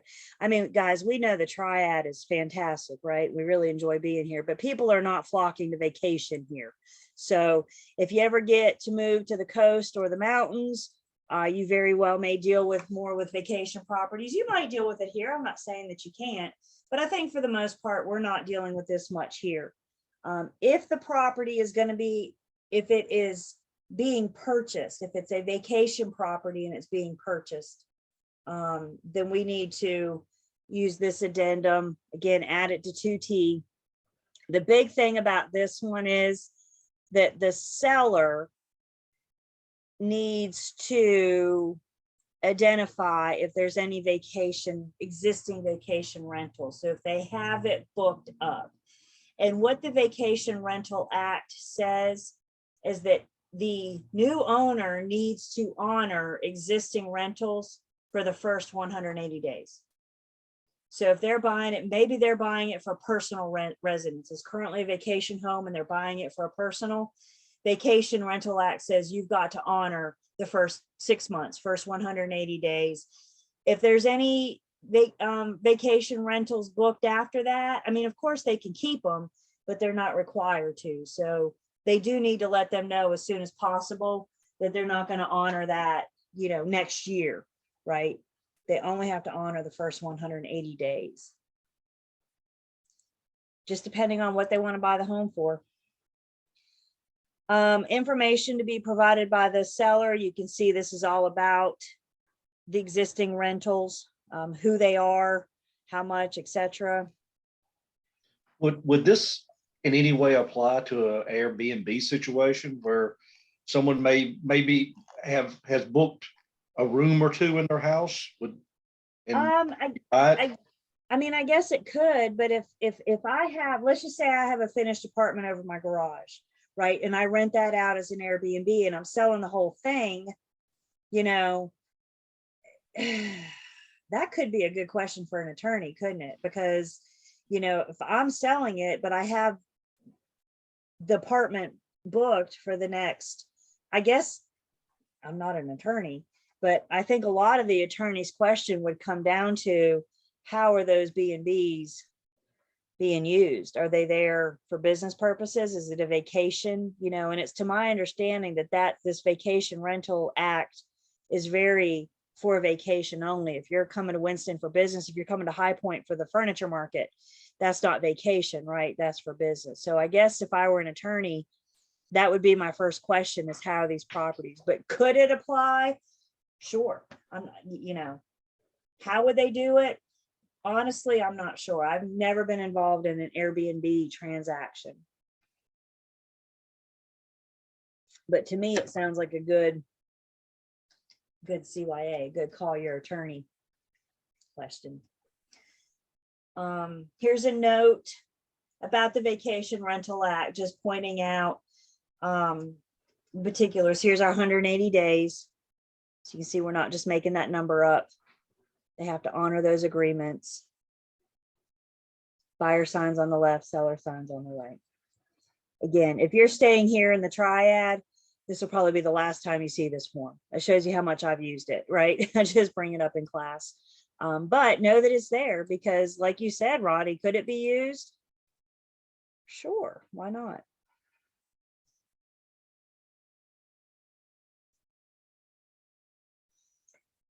The last one we have to look at for now, and the good news is we're almost done with the forms. I got one more to cover later when we get to it. But other than that, we should be. So short sale addendum. So let's talk about short sales. Our first blue note tells us that the backup contract addendum should not be used in conjunction with this form. When more than one contract of sale is being signed by the seller, as this form manages multiple contracts when necessary. This form explains that. We're going to talk about that. But do y'all see what this says? Multiple contracts. That doesn't say multiple offers, does it? This form handles multiple contracts. So the short sale addendum, we're going to attach it to 2T, property seller buyer. This addendum is attached to and made part of. And the first thing it does, which is my favorite, is it defines what the heck a short sale is. Tells us, for purposes of this contract, a short sale is where, and then it lists 3 things. And before we talk about those 3 things, I need you guys to understand, for a short sale, all 3 things apply. We have to have all 3 things. So purchase price is insufficient to enable the seller to pay the cost of the sale. Seller does not or may not have sufficient liquid assets to pay the cost of the sale. So the first 2 are about the seller, right? I can't sell the house for what it's worth, and I can't drain my bank account and make up the difference. So it's 1 and 2. And then the third piece of it is that the lien holders have to agree to release their liens at an amount less than what they're owed. And this lien holders process, you guys may or may not have heard that short sales are not short in time. The term short sale is not saying how quickly we're going to get through these things. What we're saying with a short sale is that the seller is short on funds. Short sales on average, they say on average they tell you to plan on about 6 months. Contract to closing about 6 months. What we're waiting for is the lien holders to release or discharge their liens. Yeah. On a short sale situation, of course, where they don't have sufficient funds to cover the note, but the seller is still obligated to pay commissions, how willing is the lender to pay a commission on a short sale? Some will, Some will not. Some will say, seller, you owe too much money. We're not going to allow you. Once the seller, so here's the deal. Once the seller communicates with the lender, they got to be maybe not in default, but they got to be able to prove that they're not able to make the payments, right? They got to have this conversation with the lender. They're in trouble. The lender, whether or not they do a short sale or a foreclosure, is up to the lender. Bottom line for the lender, I want to get through this as fast as I can, and I don't want to lose any more money than what I have to. So the lender has to agree to consider this before the seller calls me and you to list their property, right? Because we have questions like, is this a short sale? Is this going to be a foreclosure? So they've had to at least have the conversation with the lender. The lender can't make any kind of guarantee just yet. The only thing the lender's saying is we would consider a short sale. How does commission work? It might come down to the lender. It very well may come down to the lender. Remember though, you guys, as a buyer's agent, our buyer's agency agreement says we'll always ask the seller to pay me first. And if they can't or won't, then you'll have to. So if you're a buyer's agent, you're still covered. If the seller won't pay you because the lien holder won't allow them, then you still have a buyer's agency agreement saying that the buyer is going to pay you. And of course, as the listing agent, you got to get this hashed out, don't you, before you ever list the property, before you do much work. but even as a buyer's agent, even if you explain that to a buyer, it will still, and it come down to saying, well, they didn't pay me, you've got to, it'll still come as a shock to them. Which is why we're having this conversation up front. Yeah. We're having, as soon as they say, I want to see a short sale, okay, stop. You should have a little flag that goes up, because I mean, when you sign the agency agreement, because Ronnie, let's step back for a second. Let's say my buyers want to go for sale by owner. Is there a guarantee that I'm going to get paid from the seller? No. So I still have to go. So the conversation we need to be having with our buyers early on is, I'm going to go after the seller first. If it's in the MLS, I got it. You know, I'll get paid because they're guaranteeing me a payment. But if they're not going to pay, or they're not going to pay me enough, then you're up. I'm going to make myself a note because there's another good conversation that I want to have in just a second, but I don't want to get off the, so we'll talk about that in just a second. So again, with the short sale, there are three things that have to sell. The seller can't sell. They're short on liquid assets, and the lien holder has to approve. And this last part is what takes so long. I'll tell you guys, I've done 2 of these short sales. One of them was about 4 months. The other one was 11.5 months. I was the buyer's agent on both. I got paid a full commission on both. So I don't know if I'm one of the lucky ones or not, but both of my buyers were aware that if the sellers, because, you know, we had this buyer agency agreement. Short sale approval risks, buyer and seller understand and agree that no lien holder is required or obligated to approve a short sale. So just because you're under contract, let me back up. The terms of the contract are negotiated like they always are.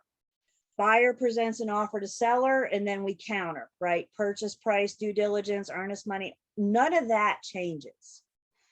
Once we have a signed contract in our hand, that is when the contract is sent to all the lien holders. And that's when they start considering how this deal will work for them. Will it benefit them? Can they do it? So what takes so long is the lien holders aren't considering this until they have a bona fide contract in their hand. You know, it's one thing for an appraiser to come out and say, this is what the home is worth, but is that guarantee that that's what a buyer is going to offer? Is that a guarantee that that's what a buyer is going to pay? No. So the lien holders want to know that they have a buyer out there somewhere that is willing to pay this amount. So they don't start their process. If you ever see a short sale in MLS, which I fear these things are coming back as we get out of this crazy market, short sales and foreclosures again, it'll say short sale contingency. This form actually creates a contingency that we'll see in just a second. So the first thing that everybody needs to understand is, even though we're under contract, we still don't have a short sale approval. Everybody with me? And this is what takes so long, is getting that short sale approval from the lien holder. Lien holders may require some terms of the contract be amended in exchange for the approval. including an acceleration of the due diligence and settlement date, but buyer and seller are not obligated to agree to any of the lien holder's proposed terms. Remember, what we're sending the lien holder is a signed contract. Now the lien holder is getting it and saying, yeah, I need you to amend this, this, and this. So the lien holder may come back and demand some changes, but it's important that both parties understand that they are not obligated to agree to any of the lien holder's terms. So in essence, it's a counteroffer. Yeah, well, no, we're under contract. But The lien holders are a third party, right? But if the lien holder is the one throwing out different terms, that's kind of a counteroffer. And you have a choice. You can accept it or not, right? I mean, Yeah. you know, big risks involved with these things. Absolutely. Seller may not financially be able to make repairs. North Carolina is as is, sellers don't have to do repairs anyway, right? But the lien holders may say, don't you put $5,000 in electrical in that house. If you got an extra $5,000 laying around, you're going to pay me. So they may not allow, this may not be up to the seller. They may not allow to make any repairs. The cost of due diligence and due diligence fee are usually non-refundable to the buyer in the event the short sale is not approved. Both of my short sales, our due diligence was $0. I went in heavy on earnest money because we understood that if we don't, we're not guaranteed approval. And if we don't get it, I may not be able to get my guys their due diligence back. So I went in, you know, the first one worked out for me, so I tried it again the second time, but I went in with zero due diligence. I went in heavy on the earnest money. We'll address that in just a second, because I still wanted to show that I had serious buyers, but I wanted to protect my buyers. You know, I didn't want them to lose money when this wasn't their fault. So just kind of keep that in the back of your mind. Lien holders. In this scenario, if you did do due diligence, would you do it to the seller or Yeah, lien holder? the seller, because who's the contract between? The contract is between the buyer and the seller. Yep. Yeah, but this is kind of a two-headed monster thing. Yeah. Yep. You're right. You know, lien holders may take several weeks or months to obtain, and neither the seller nor any real estate agent representing the seller or buyer can guarantee the timeliness of the lien holder's review, approval, or rejection. It's out of our hands. We go under contract and then we sit and we wait. It's out of our hands. Y'all aren't going to be able to call the lien holder every day. Did you look at it yet? Did you look at it yet? Did you look at it yet? We just got to sit. The name of the game is patience until we get that approval. And then neither the buyer, the seller, the closing attorney, nor the brokers in this transaction have any control over the lien holder's approval or any act, omission, or decision by any lien holders in the short sale process. So again, that's going over the risk, buyer and seller. As I said, this form actually creates a contingency. And what the contingency says is the seller can't sell if they don't first get lien holders approval. So if we don't get the lien holders approval, then the seller can't sell because they're selling it for less. They're underwater. They're trying to sell it for less than what they owe. So if this doesn't work out for them, then unfortunately foreclosure may be their option. But this form creates a contingency. It's contingent on all of the lien holders approving. Let's say you have 5 lien holders and 4 say yes and 1 says no, we can't proceed, right? In order to proceed, I got to get everybody on board. Notice of seller's acceptance of lien holders approval. Upon obtaining written short sale approval, which we'll see in just a second, sellers agree to promptly provide buyer with written notice of acceptance until notice of approval of short sale. Either party may terminate the contract by written notice, and the earnest money deposit shall be refunded to the buyer. So while we're waiting, either party can terminate. And if we terminate for any reason while we're waiting on approval, then at least the buyer is going to get their earnest money deposit. That doesn't say due diligence, does it? That just says we can get them back their earnest money deposit.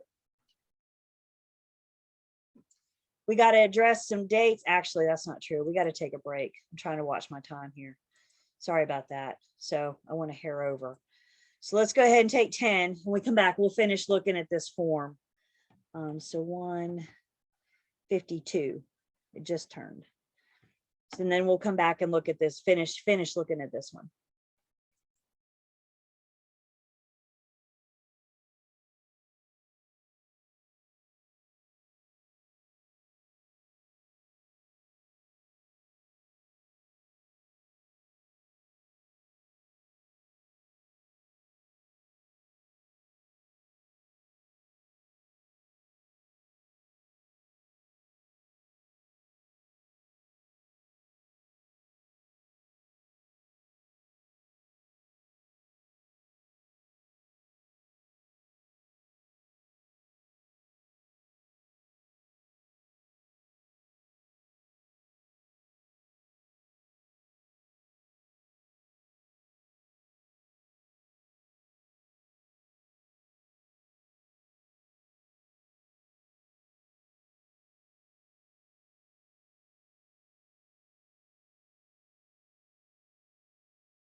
All right.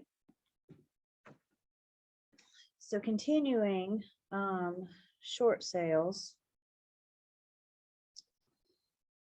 Okay, due diligence and settlement date. We need to do things a little differently with our dates with a short sale because I can't put a date in the contract because I don't know if and when we're going to get lien holder approval. The buyer's not going to start their due diligence until they get that approval. Again, we have this period of time we're waiting on lien holders to prove, and we're just sitting still. We're just sitting patiently on our hands. So when it comes to the dates, buyer and seller agree that the due diligence period of this contract shall extend through 5 p.m. on the 15th day. So this gives them 15 days or the number of money days that this blank is complete. Following seller's delivery to buyer notice of approval, the short sale time being of the essence. So remember when we said our contract tells us we count days, tomorrow being day 1, right? So if the seller sends us written approval, notice of approval today, then tomorrow is the first day of your due diligence period. So it is designed for 15 days. Could you put another date in and negotiate that? Of course. That may be one of the things that the lien holder comes back and says, no, we don't. You know what I'm saying? You can put it in and we can agree to it, but we don't know how the lien holder is going to feel about that. Buyer acknowledges that it could be substantial benefit to buyer to conduct any and all due diligence soon after the effective date. Gosh, as the buyer's agent, that just makes me nervous. I have a hard time getting my buyer to pay for a home inspection when we don't even know if the lien holders are going to go through with this or not. I had my guys wait until we got approval. Doing so enables buyer to inform seller of defects or other matters that may affect lien holder approval. Allows buyer to determine that the property is suitable and the buyer can obtain financing, and allows the parties to avoid unnecessary delays. And then same thing with settlement. I can't put a date in. So buyer and seller agree that the settlement date of this contract shall be the 30th day or whatever day of this blank is complete, following seller's delivery to buyer notice of approval. Then we have a note that tells us, instead of inserting dates in the due diligence period and settlement date blanks in the contract, instead just insert see attached short sale addendum. So the contract is directing us to the short sale addendum when it comes to dates. Other offers and additional contracts. Rules of the North Carolina Real Estate Commission require offers from other buyers received by the seller's agent to be presented to the seller. What offers do we present to our sellers? All of them.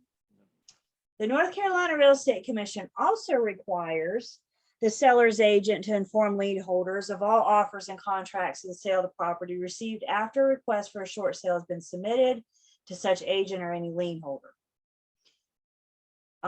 Seller hereby represents to buyer that there is or is not an existing contract of sale on the property. Offers from other buyers may be accepted by the seller and become a contract. They're going to be known as additional sales contract. Seller or lien holders may, prior to notice of approval, elect to substitute any existing or additional sales contract for approval by lien holders and withdraw this contract or any existing or additional sales contract from consideration by the lien holders. Remember, we're creating a contingency. If we can't close if we don't get the lien holders approval.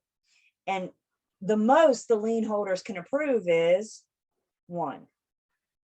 So if there's 2 contracts, the lien holders are considering both. Obviously, they're going to take the one that costs them the less, right? What's going to cost me the least amount of money, the least amount of hardship. So one is going to get the lien holders approval and go on to closing. The other one is not. Ain't that something? You could have more than one contract on a property. But the lien holders want to take everything into consideration that they have. And they're the final decision maker. And they're the final decision maker. And bottom line, that decision is, am I okay with losing this money? I mean, that's, they're losing money from this transaction. They are. They just all have to agree to do so. Well, but the chances are they've got the right to still subrogate against the seller. Deficiency judgment, sure. Yeah. sure. But that's another process, isn't it? So, you know, they just have to, is it worth it? That's what they have to decide. And that could be what takes so long, is they need to decide if it's worth it to them. Unless this contract has been terminated, seller shall promptly notify buyer in writing of the occurrence of any of the following events. Seller's acceptance of an additional sales contract. So the seller needs to communicate, let us know if they accept another contract, accept another offer. Sellers or lien holder substitution of any existing or additional sales contracts for this contract for lien holder approval. Short sale approval of any additional sales contract or seller's closing on the existing or additional sales contract. So seller just needs to communicate. If not sooner terminated by buyer or seller here under, this contract shall become null and void upon the completion of the closing, whether or not seller notifies buyer of any such closing, and any earnest money deposit shall be refunded to the buyer. That's about the best news I can offer you if you're a buyer's agent. We're going to get your buyer back their earnest money deposit, right? They don't lose that until we're after due diligence. So if we never make it to after due diligence, they're going to get their earnest money back. And that's one thing that allowed me to sleep at night, especially that 11.5-month one. I mean, 11.5 months. And by the way, these were really good friends of mine, which made it awkward. You know, these are people that I go out to dinner with every couple of weeks. Their daughter calls me Aunt Julie, for goodness sakes, you know, so I see them on a regular basis. And I tried to tell them patience is the name of the game. There were some frustrating times in that 11.5 months on both of our ends. But I know a couple of times I was like, hey, did y'all see that house that came on the market? Y'all want to go see it? Because I knew if I could get them on something else and we could put that, but they really wanted that house. And bottom line, they finally got it, and they got it for a steal. Their neighbors weren't real happy about them for a while because they brought down the values in the neighborhood. A good appraiser will acknowledge that that was a short sale. It wasn't a typical transaction. Did you hear me say good appraisal though? Some may not, you know, but hopefully they were acknowledging that. Foreclosure. Are they still there? My friends? Yeah. Yeah, I actually just saw them this weekend. So yeah, we're Okay. still friends. We made it. Funnily enough, Ronnie, this is the 11.5 months is the only closing in my career that I was not able to attend. And I thought, of all the closings not to go to, of all the ones not to be, then I sent a teammate, right? I'm not letting my buyers go alone. So I did send a teammate, but yeah. I mean, I had vacation planned. I had no idea 12 months ago it was going to close while I was away. You know what I'm saying? And of course they didn't expect me. So I still had them protected, but I just think it's funny that of all the closings I've ever had, this is the one I could never go to. Seller represents that to the best of the seller's knowledge, a foreclosure proceeding has not or has been filed with respect to the property. Further, if during the short sale process a foreclosure proceeding is filed, the seller shall disclose such foreclosing filing to the buyer. Buyer and seller understand that if closing does not occur before the completion of foreclosure, seller will lose all rights and interest. In the event, the contract shall be void, and here it is again for the third time, the earnest money deposit shall be refunded to the buyer. Again, that's what we got. Seller represents that seller is or is not under bankruptcy protection. If seller files a bankruptcy proceeding, they need to disclose to the buyer. Sellers advise, seller needs to talk to everybody. If you're ever called to list a potential short sale, your seller needs to talk to their attorney. They need to talk to a CPA. They need to usually we'll call them the lead lender, the top priority, the first mortgage lender is the one that kind of starts all this because they're the first priority with lien priority. But if you're ever called to list it, we need to get a lot of people in to make sure, you know, attorney, lien holder, and accountant to make sure that your sellers are best being protected or best being represented. Buyer signs on the left, seller signs on the right. And then the fourth page of this, conveniently enough, is notice of approval of short sale. So once the seller gets notice from the lien holders that they're going to approve this, the seller has to notify the buyer in writing of notice of approval. So page 4 hooks us up with that. So all we have to do is do page 4 and send it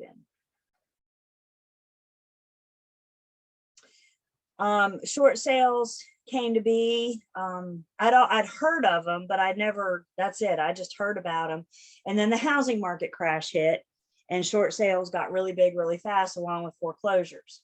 The firm I was with at the time actually had an attorney come into our sales meeting and sit down and talk about short sales, kind of help position us.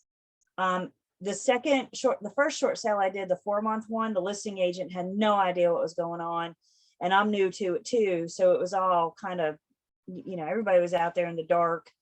The second one I did, even though it was 11.5 months, the listing agent, her email signature boasted herself as a short sale foreclosure expert. And I thought, dang, that's a heck of a way to make a living. But that was her niche. And she was on it. She knew her stuff. She knew who to call and when. She was a great resource to have. And I'm very glad that for that 11.5 one, I had her and not, the first agent that didn't have any idea what she was doing. So, it's one of these things. If you agree to take one of these on, reasonable skill, care, and diligence says we got to learn about them, right? We got to understand, again, what you're doing to best protect your seller. So just make sure you know or have the resources to find out if you do agree to list one of these things. What other questions or comments do we have on the short sale addendum?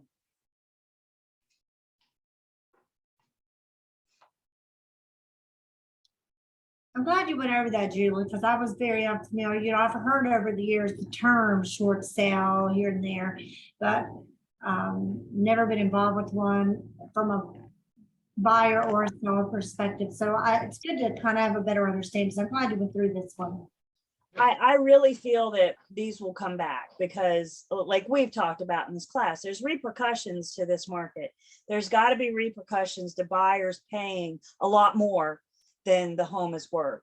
And while some of them will be able to get out of it just fine, I don't think it's going to look like the housing market crash again, but I do think we are going to see another wave of foreclosures and short sales. And we're going to be dealing with these sooner rather than later, I think. Well, and then the lender that did a $700,000 loan on what realistically would have been a $500,000 house. Thank you. Has to be repercussions. They have to have known. So one thing, and Ron, I don't remember now what it was, but one thing you'd asked me about, or it was about commission. We were talking about commission. And I made myself a note to talk to you guys about it when we were done with the short sale. And, again, what does our buyer's agency agreement say? It says, I always ask the seller or the listing firm to pay me first, but if they can't, or if they're not going to pay me enough, what's enough? Well, my firm tells me what that is, right? So for example, I've seen listings in MLS where they're offering me 0.5%, 0.5. The first time I saw that, I can be naive. I know who I am, and I know that about myself. I can be naive. And the first time I saw that, I thought, uh-oh, typo. So I called the listing firm, or the listing agent, and I said, hey, sorry, but I think I see a mistake. And she said, no, that's all my seller's willing to pay about a buyer's agent. 0.5%. What's that going to cover? Not much, right? So what did I do? I called my buyers and I said, this is how much they're offering me. If we proceed, you're going to have to pay that X amount more. And I had this conversation before we went to the house, before we had the showing. Because again, you guys, once they walk in the front door and fall in love, they are not listening to you. You're standing there babbling on and on about commission and how they're going to pay you and all this other stuff. And they're doing furniture placement, right? They're putting a couch here so we need to have these conversations. Ronnie, to your point, we need to have these conversations up front. I don't know if you guys have heard about this yet. You may want to make a note to look into it outside of class time, please. But there's currently a lawsuit going on with the National Association of Realtors. and the Department of Justice. And as of with numerous, with any lawsuit, there's different layers to it. One of those layers, one of the reasons that this lawsuit originated was that sellers decided they didn't like paying buyer's agent's commission. And sellers are now, and you know how it is when one person sues, 20 other people say, oh yeah, I don't like it either. So now all these sellers have stepped forward, and their thing is, why are we paying buyer's agent's commission? What does the buyer agent do for me? And one of the outcomes of this lawsuit, it's in trial now, it's made it that far. And one of the outcomes of this very well may be sellers pay listing firm, buyers pay selling firm. So I don't know yet what, of course, I don't know what the outcome is going to be. It's still ongoing, but it very well could change the way that we do business. It very well could change the way that we, particularly as buyer's agents, get paid. So now your buyers, we've talked about in this class too, now your buyers, especially those that are at the top of their approval, let's just say they're pre-approved for $300,000 and they're looking at homes for $295,000. They're close. They don't have much wiggle room, do they? So now, in addition to due diligence and earnest money and due diligence costs, home inspection, appraisal, pest inspection, now they're going to have money to pay. Now they have $1,000 worth of commission. So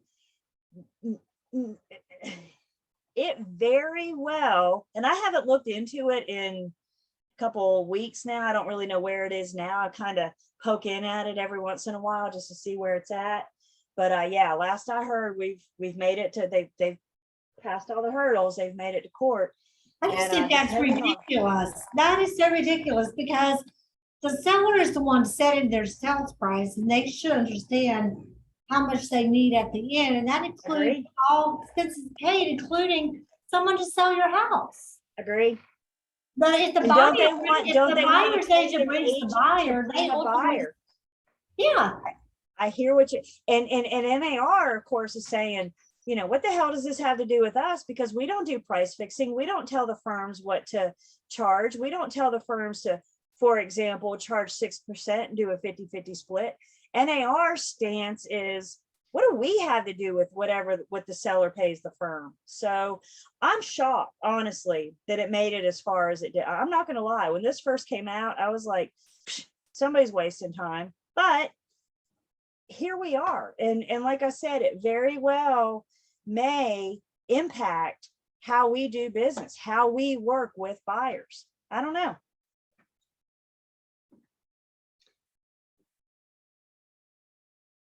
Other thoughts on that? Isn't that something?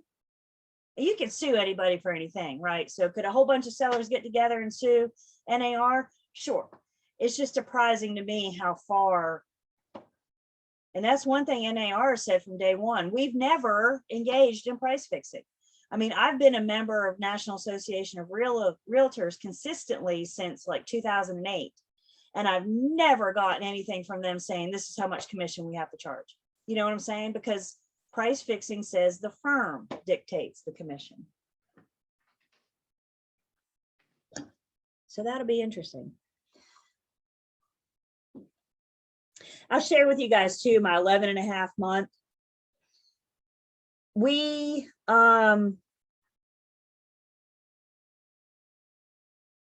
there was damage. There had been a previous leak in the master bathroom, and the master's on the first floor. So there had been a previous leak, previous damage. So we knew that when we looked at the property. Once, some point in the process, I don't remember, 11.5 months, it all kind of runs together.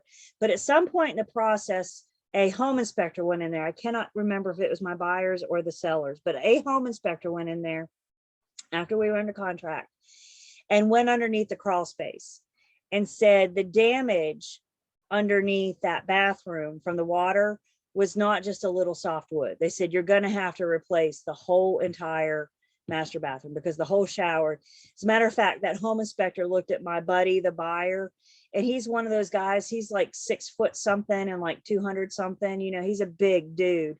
And that home inspector looked at my buyer and said, I give you 1, maybe 2 showers and you'll be standing in the crawl space.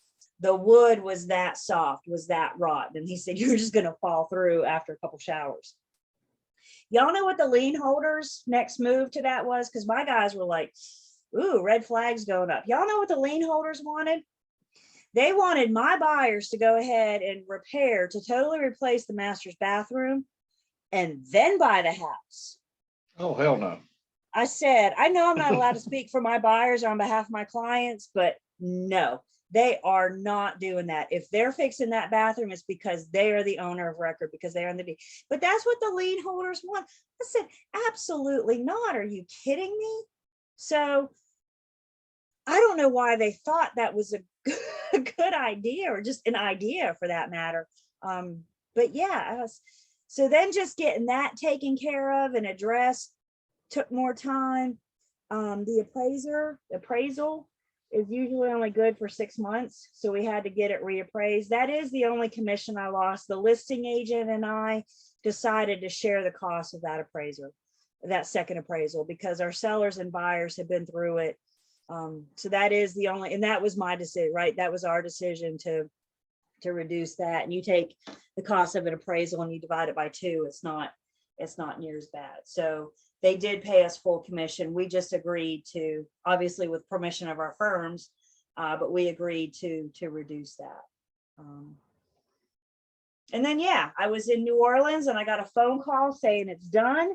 And I was in a great place to have a celebratory drink. So that's what I did. If you've been through New Orleans, but they're all over the place, those celebratory drinks. So on the closing statement, would your appraisal you paid for be paid by others? Yep, that's exactly where it was. Yep. I didn't know if it had to be like the 3 entries, you know, where the no, right. the buyer had to show. One, it showed that they paid, right? But then their lender needed a current appraisal to finish, and that had been over 6 months ago, and the appraisal was only good for 6 months. So that's when I said, I said, I cannot call my guys with something else. I mean, seriously, you know, and that's when the listing agent actually offered. She said, would you consider? Sure, it sounds good to me, you know. So, but yeah, that's a good, yep, paid by third parties, the listing firm and my firm. Again, you guys, reasonable skill, care, and diligence says either side, seller or buyer, if we're doing one of these, we need to handle them properly. So if you don't know, utilize your resources. And because there can be multiple contracts, again, not offers, that's why the backup contract addendum is not used with this. We're not making a backup offer. We're making an offer to become an additional contract. So that's why they specifically say. So would that mean if you had additional contracts, the lien holders could look at all contracts and they could choose one over the other, or does one take a first position? No, they look at all the contracts they got in their hand and they decide which one they're going to accept. So not an offer, but all contracts. So even if they've done 6 months into this, say in your 11th month, and another contract came in, they could stop all their activities on the other and choose to go with the other client. Well, no darn way I wouldn't do any of that work. Right. Yeah. So have this conversation with your buyer. Soon as they say, I see a short sale for sale, can we go see it? Have this conversation. There are no guarantees. There are no risks. You need to have time and you need to be patient, because you're right. We could be under 6 months and another contract comes in. Remember, this creates a contingency. The seller can't sell without the lien holder's approval. If we don't get the lien holder's approval, the seller can't sell. So what would be the benefit of a short sale allowance by a lender and, first lien mortgagee? Like what's the benefit versus a foreclosure? Well, to the lien holder, they're only going to agree to consider this if the time and money work out for them. If they can get rid of this property faster and for cheaper doing a foreclosure, then they, we may not even be called to list the short sale, right? So that's why whenever anybody calls you and says, I need to sell because I think I'm in default, stop. Call your lender and find out, because they need to know, the lien holders need to know what need to consider early on. Is this going to be a foreclosure or possible short sale? There are no guarantees with the short sale. And I think, Deborah, to your point, that's what makes it difficult for a lot of buyers to wrap their brains around. I mean, again, my friends had to move back in with his parents, so that was, but they had that availability. The question to your buyers is going to be, where are you going to live for the next, on average, 6 months?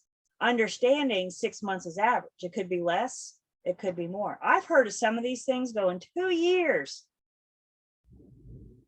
So what's the benefit to the lien holder? To them, it all comes down to time and money. And also it's a bird in the hand as compared to going to, say, an auction sale.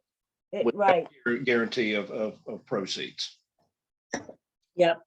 I mean, the one I know, because the agent told me, because she was really good, the lien holders, well, they were still trying to decide if they would consider this. Like, they got to decide if they want to consider this to even get the seller under contract to start the process. And while they were deciding if they want to consider it, they sent an appraisal out the property. So we'd already had it appraised just so they could get an idea, if we proceed as a short sale, about what do we think we can get. You know what I'm saying? So understanding that there is no buyer, there's no guarantee that a buyer is willing to pay that, but at least it gave them a rough guesstimate. So they had it appraised before we ever saw it.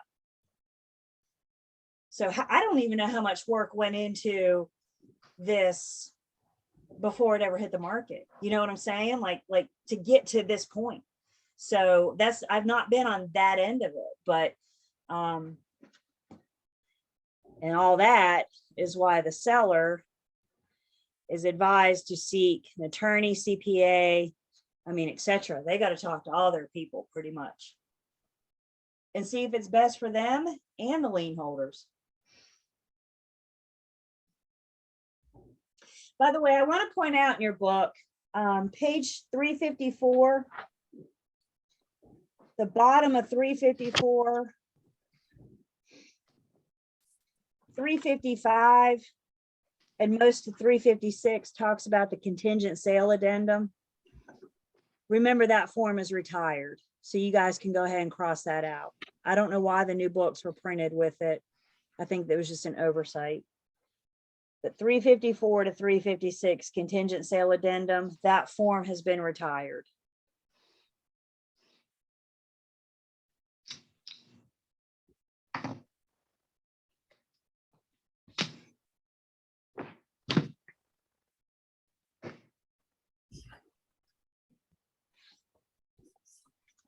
All right, so I need to, bear with me just 1 second. I need to stop sharing.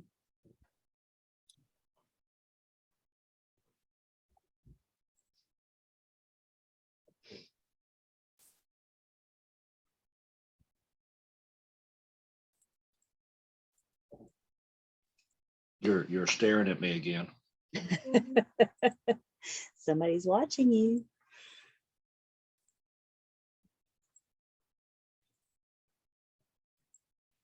All right.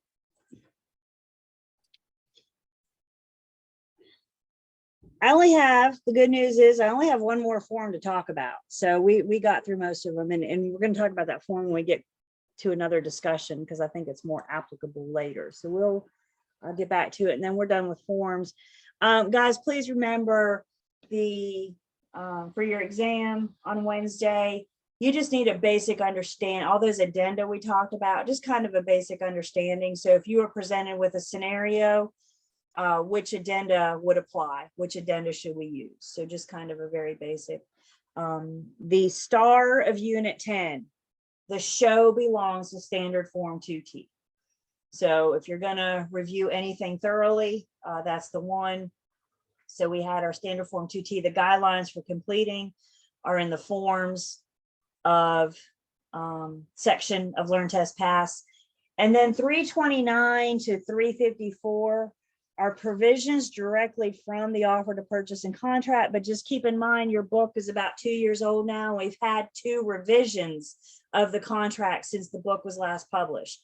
So if you come across some kind of conflict and you're not sure, the 2T is going to be the one to take the lead. And if you're not sure, like for example, the book still might talk about 14 days, for example, but now we know 2T says 7. So 2T will rule. And if you really aren't sure, just call me. That's why I'm here, and let me help.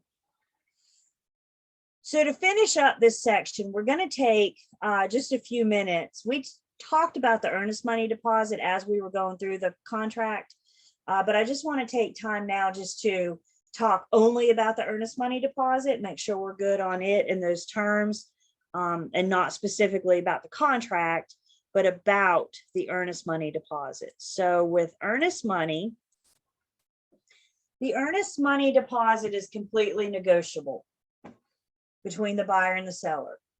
The Real Estate Commission says whatever the buyer is willing to offer and the seller is willing to accept. So if the buyer offers 0 and the seller accepts 0, we have created a legally binding contract without earnest money. Okay, it's completely negotiable. I can have no earnest money and still have a valid contract. Earnest money does not make or break the validity of a contract. It's non-essential. The whole point of the buyer of the earnest money deposit is to show the buyer's good faith. The seller wants to know that this is a serious buyer. They're not just out there kicking tires, right? They're genuinely interested in buying their home, and they're serious. Sellers want to know that buyers have a little bit of money in the bank. I mean, I know you presented your offer with a proof of funds or a pre-approval letter, but the sellers just want to know that the buyers have a little bit of money. Earnest money deposit is part of the liquidated damages. Remember, the seller's liquidated damages are the earnest money deposit and the due diligence fee. And the contract goes on to say that those liquidated damages are the seller's sole remedy. Again, we're going to get back to a time we're going to start seeing, we already are, seeing those earnest money and due diligence fees come down. And at some point in your career, 5 years from now, 10 years from now, I don't know, but at some point in your career, in your future, you're going to get an offer come in with like $50 of due diligence and $50 of earnest money. Sign of the times, right? You know, then you're in a different market than what you are right now. And we're going to see those numbers adjust. Listing agents have the conversation with the seller. If the buyer terminates hours before settlement, this is all you get. Are you good with that amount? If not, then we need to counter. The reason I have that little asterisk there, the only time that the seller would be able to sue the buyer is if the buyer or the buyer's home inspector, for example, damages the property and the buyer terminates. Remember, that survives termination. So if they, punch a hole in the side of the house with their ladder and the buyer terminates, they're still on the hook. And if they're not willing to fix it, then the seller can sue them to get that fixed. But they're only on the hook for the damages, not for the lost sale. Exactly. This is only if the property gets damaged. Yep. I need to edit. The earnest money deposit, it used to be due with this offer or within 5 days. They have removed. So now the earnest money is due within 5 days. And I need to make a note to fix that. This is one of the changes just made on July 1st. We no longer have the option. Earnest money is due within 5 days of the effective date. So remember, days we start counting. If we go under contract today, we have communication of acceptance today. Tomorrow is day 1. So on. trust account, escrow account rules says that the earnest money has to be deposited within 3 banking days of receipt or contract formation. You may at some point be handed earnest money while you're still negotiating. The buyer doesn't owe that earnest money until we go under contract. Yes. So if they give you that earnest money while we're negotiating, don't run to the bank and deposit it, or don't tell your BIC more accurately to run to the bank and deposit it. We're going to hang on to it. If the contract never forms, then it goes back to the buyer. They don't owe that money. So in that scenario, it would not be 3 banking days of receipt. It would be 3 banking days of contract formation. The only exception to this rule, and I think we'll see this in a section, is cash. If you ever get cash earnest money, get it in the bank, because cash is readily available funds. If that offer never becomes a contract, we can write a check out to the buyer, but then you don't have the responsibility of having, $10,000 of cash laying around or anything. So your firm may have a policy against accepting cash for earnest money due diligence. You can find out with them. And as we said, the broker can hold earnest money deposit during negotiations. If that contract is not formed, if the offer never becomes a contract, then we need to get that earnest money back to the buyer or destroy it according to their instructions. I had buyers once, they came to North Carolina for the sole purpose of finding a house. They were here for 5 days. So we spent 4 days looking at homes. My whole week was dedicated to them. Spent 4 days looking at homes. On day 5, on Friday, we went out and looked at the top 3 or 4 or whatever. And then they got on a plane and I wrote up the offer. And before they got on a plane, he handed me an earnest money check. He said, here you go. And he told me, he said, if it doesn't, just, I was going to write void on it, right? I was going to take a picture so he could see that I had voided it out. By the time he landed back in Florida, I had his offer drawn up. All he had to do was sign. Yeah, that was kind of cool. Devote a week to them and poof, we're under contract. And that was another one that went off without a hitch. We've talked about the various scenarios, the various things that can happen to that earnest money deposit. If the seller breaches and they're not, so the seller breaches, they owe that earnest money back, right? No problem. The problem is, are they going to release it? They have to have a written release. It doesn't just happen automatically. So if the seller breaches, then they need to release that earnest money. They need to write a check back for due diligence. And if the seller is not willing to sit down and do that, then the buyer may have to sue. And that's going to be one of those cases where the judge is going to look at the contract and says, it says right here, if you breach, you're going to release the earnest money, you're going to give the due diligence back. So I don't think it's going to take long, right? But it may be what the buyer has to do to kind of light the fire under the seller. If the buyer terminates within their due diligence period, they'll get their earnest money back. If they terminate after due diligence, then the seller gets the earnest money. But no more of this doom and gloom. What if we make it to closing?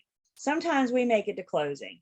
And if we make it to closing, the earnest money is going to be credited to the buyer, as we have seen in L. L is in Larry. Right there. Yep, look at him. He's got it handy and ready to go. Questions about what happens to the earnest money at any phase? Buyer breaches, seller breaches, buyer terminates, we make it to closing. A couple different scenarios here. You guys as provisional brokers cannot walk around with somebody else's money. If your buyer as a provisional broker hands you an earnest money deposit check, an earnest money check, and says, hang on to this while we're negotiating the offer, you need to immediately take that to your BIC to hang on to. You as PBs cannot walk around with somebody else's money. Once you're a full broker, you should not walk around with somebody else's money. So even as a full broker, you should have the option of taking that to your BIC and let them hang on to it. Guys, bottom line, if somebody else's money is in your hands, it is your responsibility. So my suggestion is get it to where it needs to go. And in this case, I can let my BIC hang on to it. They have a locked drawer somewhere, a locked office, a locked drawer, right? They may have more security and protection than what I have in my cubicle, for example. Post-COVID, fewer agents are in the office, right? So we just need to find out from your firm's policy how they want to handle this. As we said, if the earnest money is cash, then it needs to be deposited within 3 banking days of receipt, even if the contract hasn't been formed. So the exception of depositing earnest money is if it's cash. That 3 days, man, if I got cash put in my hand today, if I had an escrow account, I were a BIC and I had an escrow account and I got cash today, I'd be at the bank today, because that's like the biggest liability, right? So even that 3 banking days makes me a little bit nervous. Various commission rules and license law and risk commission rules do dictate how we handle earnest money. You guys don't need to know this rule number, but it's handy to know that it is an applicable commission rule. A commission rule on handling of trust monies. Brokers may accept money designated for others for the purposes of delivering. So for example, the only reason I should have the due diligence check in my hand is if I'm playing courier. If I'm delivering it from either the buyer's agent to the listing agent or the listing agent to the seller, right? Whatever role I play in that transaction. And whenever I have somebody else's money in my hand, we follow the instructions of the buyer. So let's say, for example, you are a buyer's agent. You go under contract this afternoon. Yay, congratulations. And you tell your buyer, all right, now we got to meet up because I got to get this due diligence check and this earnest money check. And they say, yeah, meet me in the parking lot at Food Line at 5:30. So, okay, great. So I meet them in the parking lot and I leave and it's 5:30, right? So the offices are closed, the banks are closed. I mean, I'm kind of stuck at this point, right? So I know as soon as I wake up in the morning, I'm going to deliver it. I'm going to get it to where it needs to go. If they call me tonight and say, have you delivered those checks yet? And I say, and they say, do not deliver that due diligence to the seller. I need to follow their instructions. It's not my money. It's their money. I'm simply acting as a courier. Now, can I say failure to deliver could give an out for the seller? It could be absolutely. Could I say, the seller, I don't know, maybe they'll call an attorney and sue you for that. Can I advise them about the things that can happen? Of course I can. But ultimately it is their decision. If they say, do not deliver that due diligence fee, then I follow their instructions. Everybody with me? It's not my money to decide what to do with. So hopefully I'm delivering it to the payee. I'm getting it again. If I'm the buyer's agent, I'm probably delivering it to the listing agent. Then let the listing agent get it to the seller. But if your buyer insists, I can tell them about the possible repercussions, but they make that decision. Comments on that?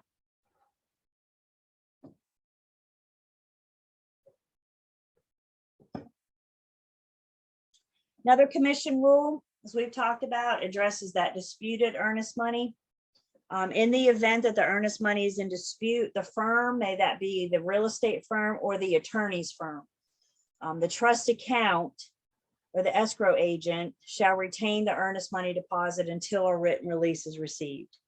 We now know, in looking at our offer to purchase and contract, that after a certain amount of time, the escrow agent can release it to the clerk of courts and let the two go hash it out downtown. But the escrow agent can't control what happens to the money. They're just acting as an impartial holding ground, an impartial holder. Questions on earnest money?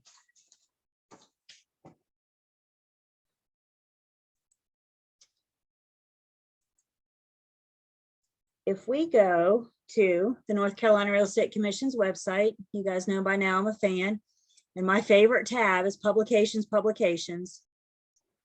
Sounds like I'm repeating myself. Publications and then publications.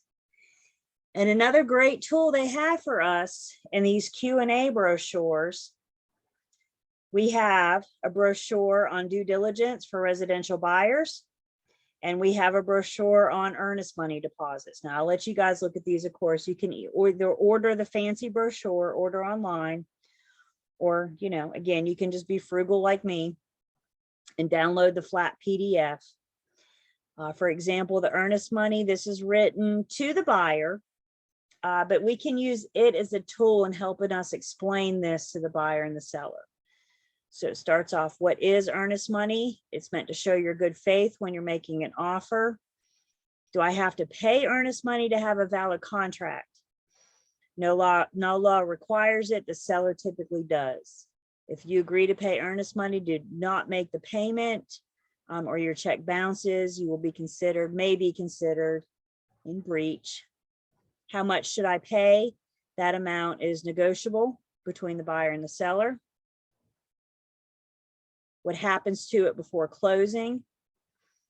The contract tells us where the earnest money will go. It should also specify the amounts to be paid, when payments are made, whether the money be held in an escrow and who will hold it, be credited back to the purchaser at closing, and what may happen if the transaction does not close. Will earnest money earn interest between contract and closing? Probably not. We saw in the contract that it does say it can be in an interest-bearing account.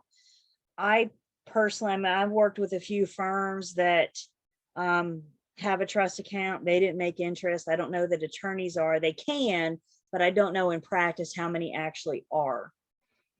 But it's covered in the contract just in case.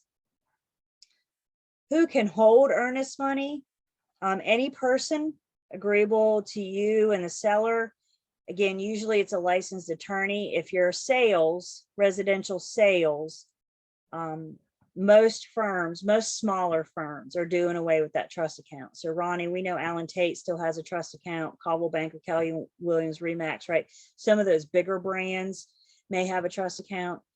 Blue Door Group and Express Homes Realty do not. We are smaller, you know, we are smaller firms and we don't.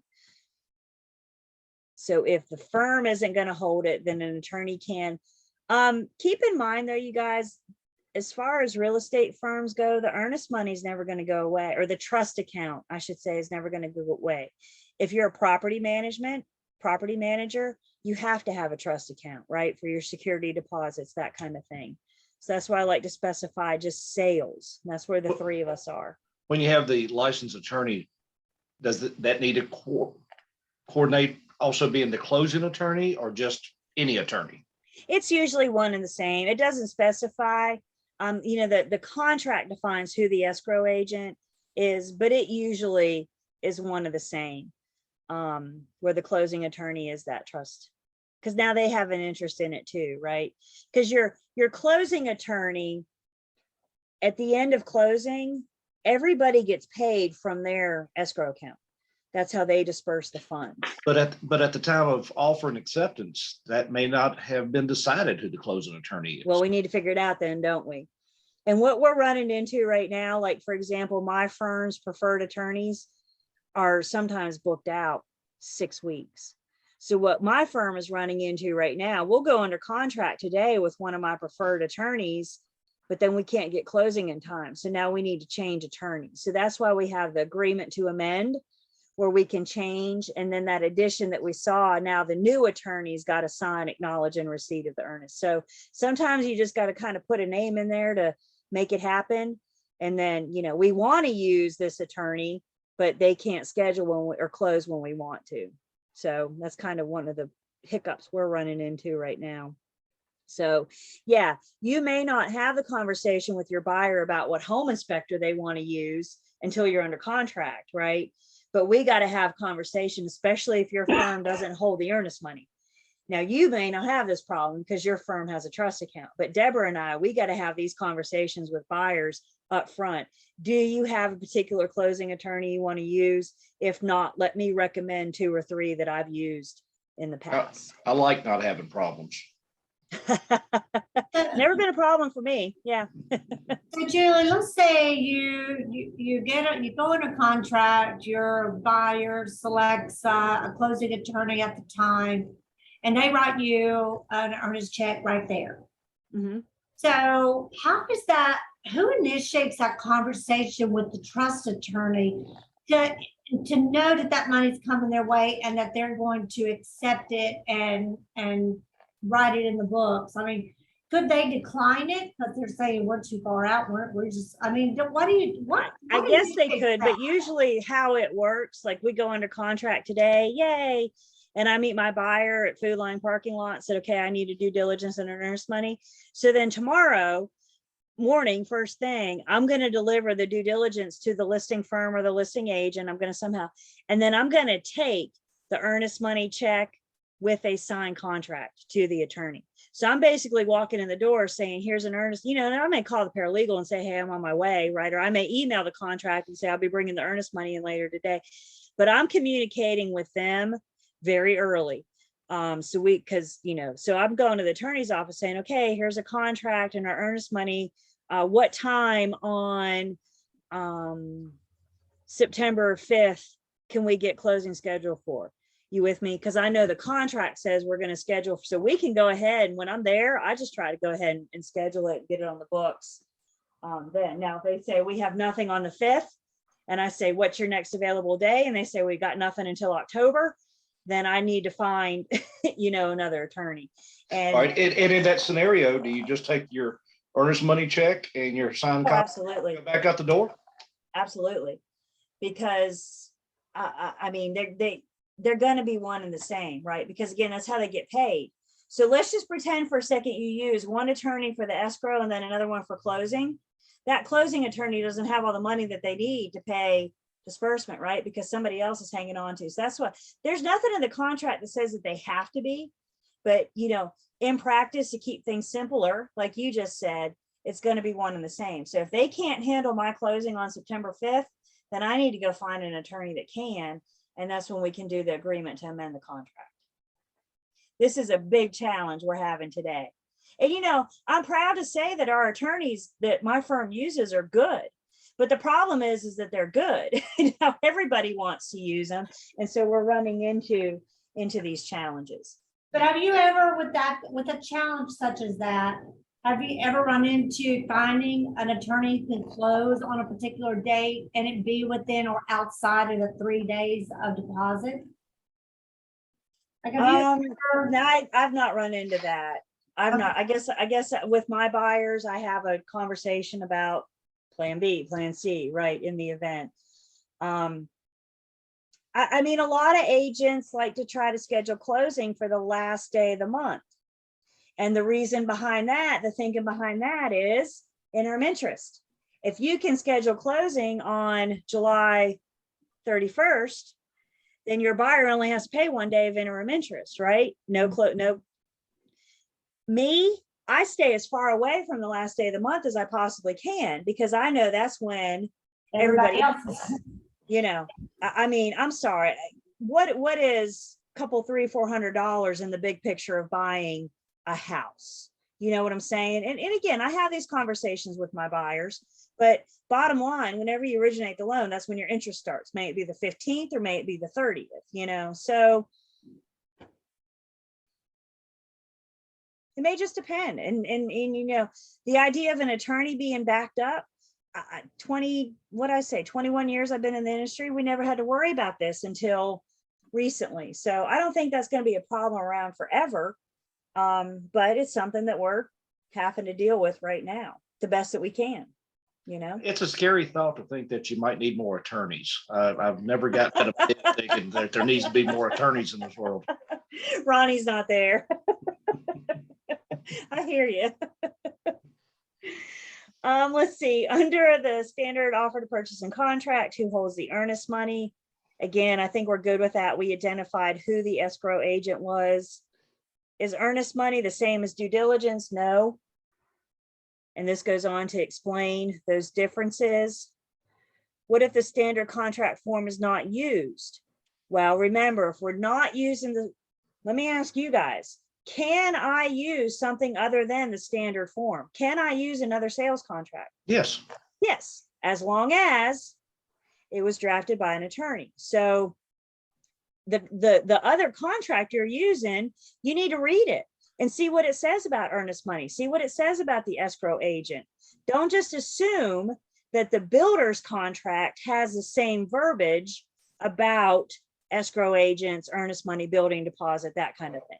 So if you're using something other than the standard form, remember you both pinky swore me that you were never sending anything to your clients without you reading it first. And that does include the sales contract.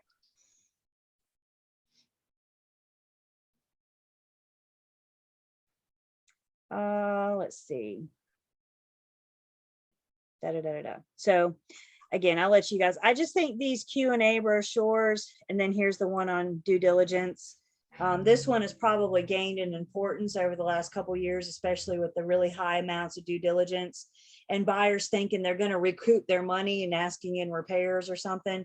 And guys, that falls back on us. That comes back on us properly explaining up front, whether it's $5 or whether it's 50,000, it still means the same thing. So again, use these Q&A brochures to help you put words in your mouth. Buyers don't like knowing that they may not get a due diligence fee back. It is what it is. So best to have conversations up front and help them understand these things going into it.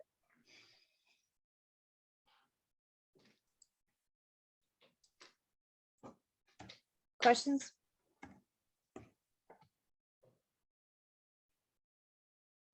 My time's off today, isn't it? All right, let's take 10. I'm not quite sure how we're going to handle the last break yet, but we'll figure it out. All right, let's take 10. We'll come back and keep going.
Okay.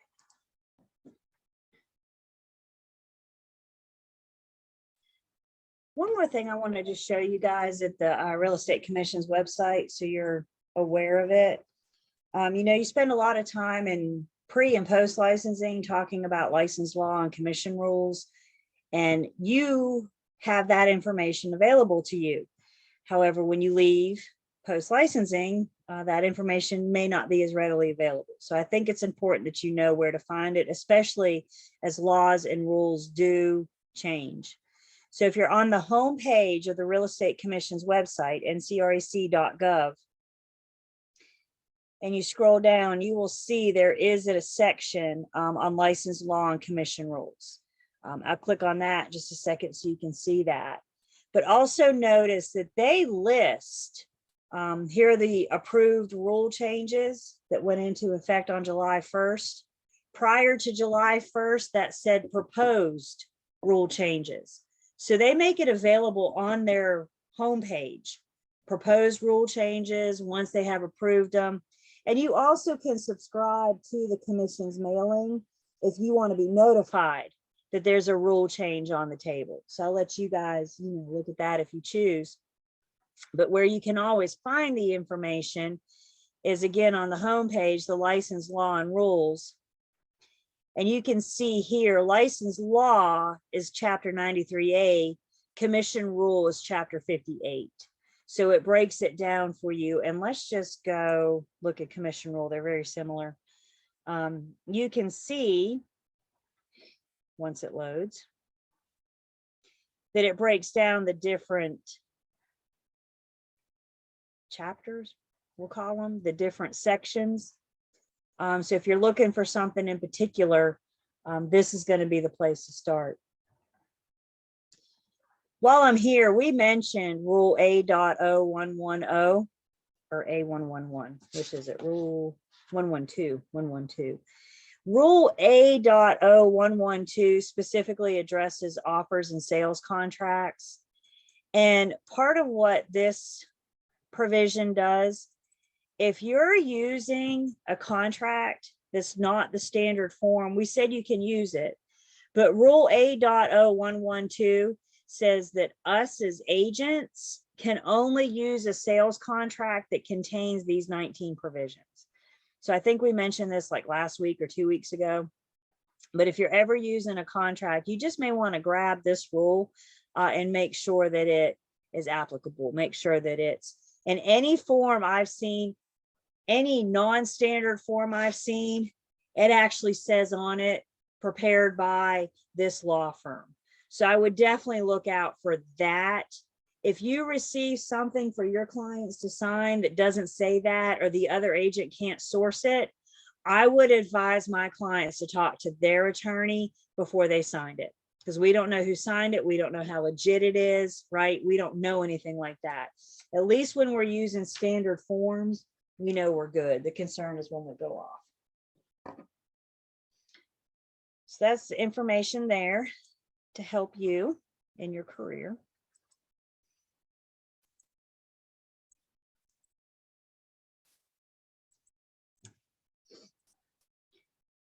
Section 6, we're still in chapter 11. We're finishing up. I've got a little bit more to say in chapter 11.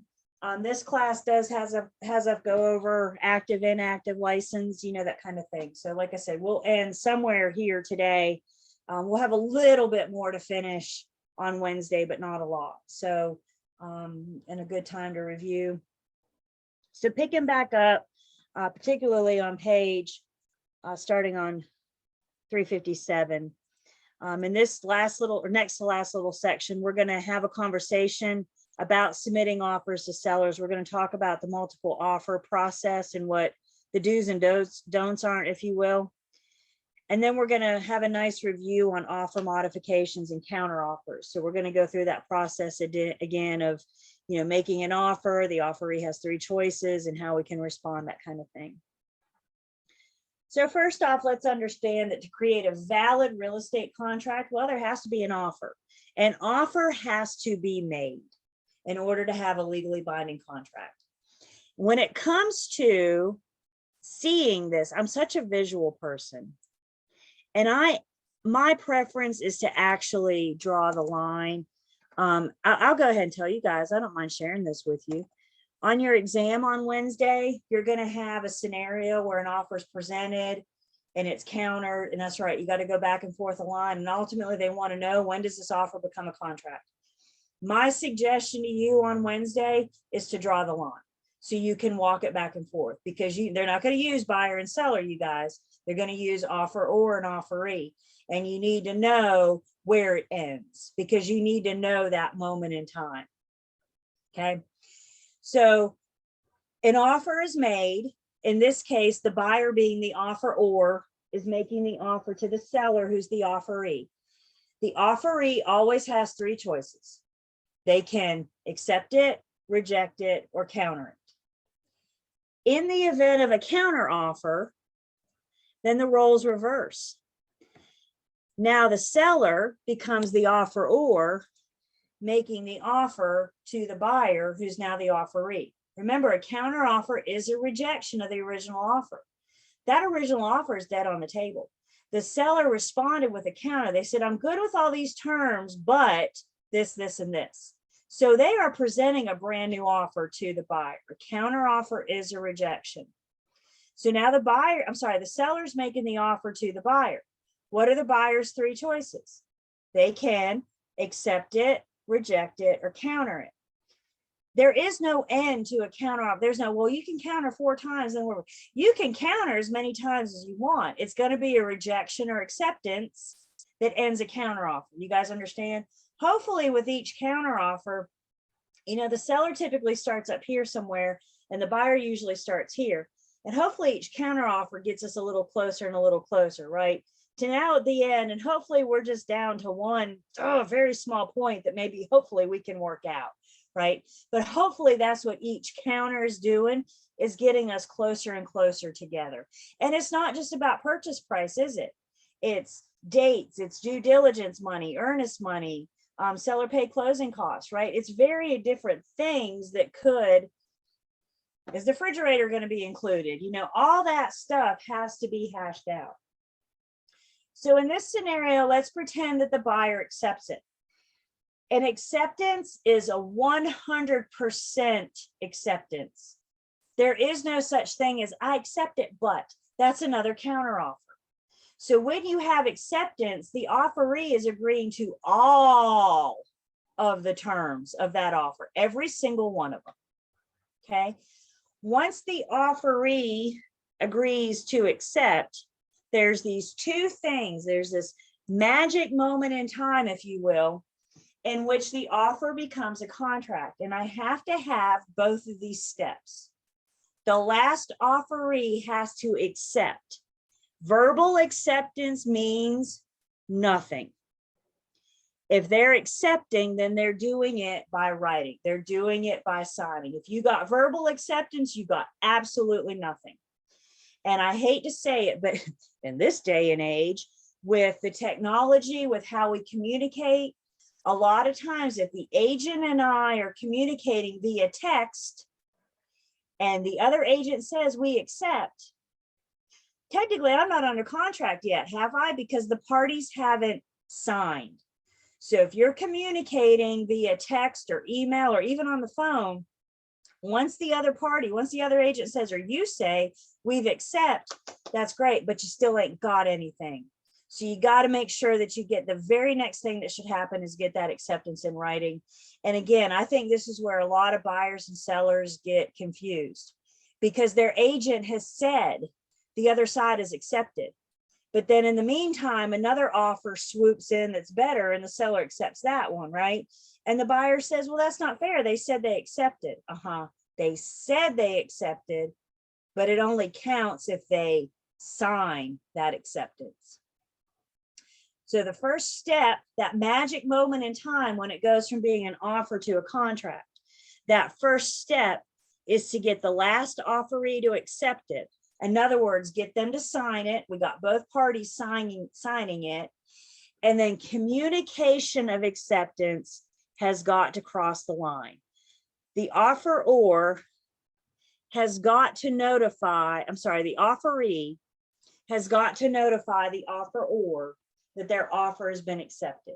You have got to cross that line. And if an agent's involved, remember, our communication stands in place of our principal. So once I call the other agent and say, my guys have signed, we're under contract. It doesn't matter that the other agent has called their party yet. And that's why, and this is what our effective date in the contract defines it. Remember, we define it. We say whenever both parties sign or initial the final counter and communication of that signing goes to the other party, it's got to cross the line. Again, on Wednesday, you're going to see a scenario. It's going to be a paragraph about this long. It's going to have a whole bunch of information in it. The best way I have for you guys to keep up with the counters and the back and forth and who has to accept it and who has to communicate acceptance is by drawing it out. You guys will have scratch paper, and I do suggest a picture. Yeah, Deborah. I was gonna say, so they communicate that they signed, but they don't actually have to have returned the contract to show the signature. That's right. Once I call you, once we have that communication, and that's another good point, because remember, I only need communication to cross the line once, right? So if I call you and then I follow up with a text and then I follow up with an email, which communication crossed the line first? Which one put us under contract? No, I'm actually asking. Clearly the call, as long as the call, that's right. The text and the email, anything after that is a follow-up, right? So I call you and say, Deborah, my guys have signed, boom, we're under contract. Deborah's going to say, Julie, that's nice, but when are you going to email it to me? Well, I'm in the car, I'm on my way home, I'll do it as soon as I get home, right? But we're already under contract.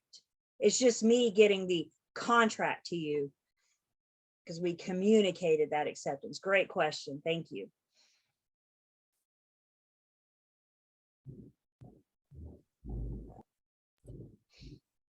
One more question. How would you document a call should you never receive the signed contract and then they try to back out? How do you document? Well, you got a log, right? So you could always show, I mean, if there's a voicemail, that helps, of course, but if there's not a voice, at least you got a log, at least you got that says, you know, dang it, Julie, you called me at 3:15 on Monday. Why don't I have this yet? You know, so, you know, again, some agents communicate better than others.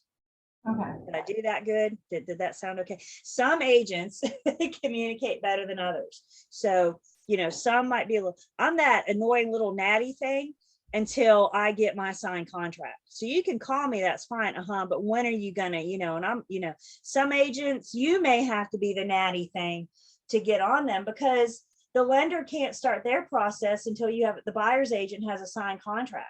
Right? The attorney can't start. It all starts with everybody getting their hands on that signed contract. And sometimes you may just have to be a little, I have no problem in being a little obnoxious if it's what's in the best interest of my buyer or seller. I mean, I have no problem with being a little obnoxious, but particularly if it's in the best interest of my buyer or seller. I have that badge proudly on my house too, Julie. So. I can do it, no problem. You know? But especially when it comes down to, you know, it drives me nuts when you call somebody and they say, oh, I haven't called you back because I've been so busy and I've had to do this and I've had appointments and I've had to do, okay, you know what, guys, we're all busy. I'm busy too. And you just took time out of my life to tell me why you're so busy. Just bypass that. Let's just assume we're all busy, right? But that doesn't negate that you still have a job to do. And part of your job is to deliver that executed contract to make sure that the agents, the parties get it, lender, attorney, etc. If you're too busy to do your job, then, well, ... I'll let you guys fill that in. All right. So just to make sure we're hearing what I'm saying, the offeror is the person making the offer, the giver of the offer, the creator of the offer, however you want to hear that. The offeree is the person receiving the offer. So they are the receivee of the offer. Again, the offeree always has three choices: accept it, reject it, or counter it. And I think we're good too that the roles can change with it. The roles do change with a counter offer. The offeree is now presenting an offer or to the person that made the offer. And anytime you counter, those roles reverse. I just want to point out in your book, 358, there's some nice key points about the offer. Just kind of sums it up a little bit for us. I like bullet points, so I like to point those out. Kind of easier for me to see.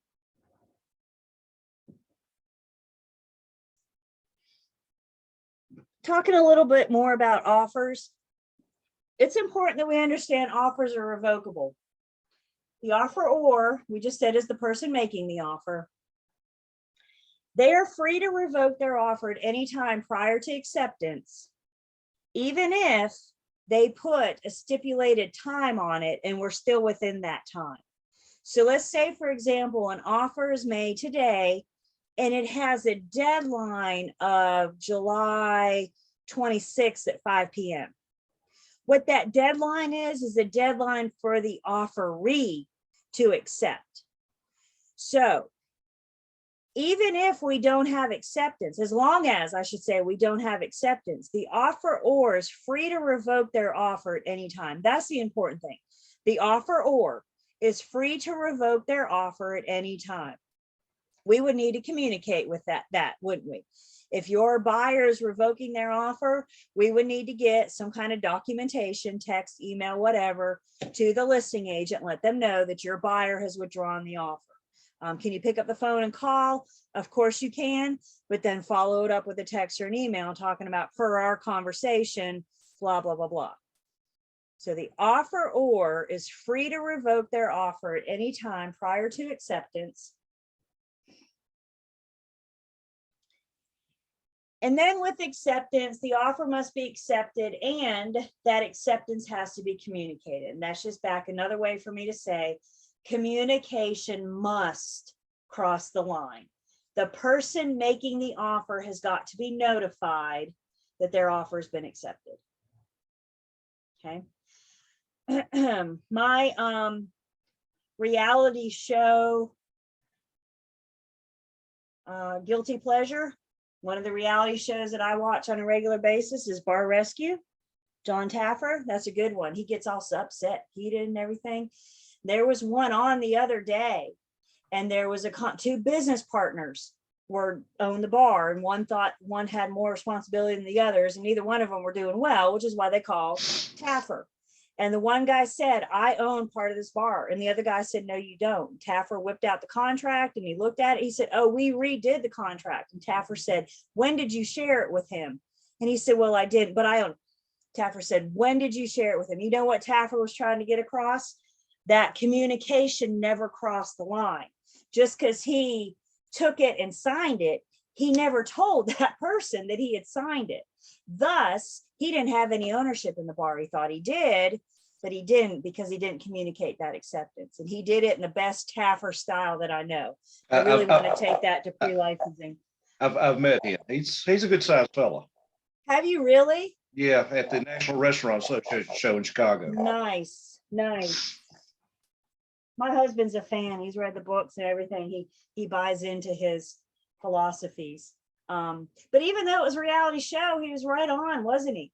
That contract that man was hanging on to wasn't legit. He even said, no, I didn't tell him I signed it. Like I said, Taffer got all up in his business and said, then how do you think? You know, to his point, you got to communicate. Otherwise, you don't have an effective contract.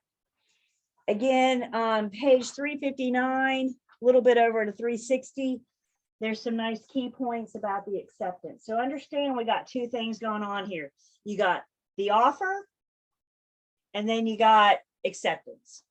It's not acceptance until we have a contract. Communication of acceptance, especially when negotiating an offer. This is where we need to be prompt. This is where we need to be. If you get, especially in this market, y'all, if you get a listing, you need to be available, because in the next couple of days, this thing's going to be under contract, right? Now that may change, that will change. You may have a listing for 2 months or 6 months before you get an offer.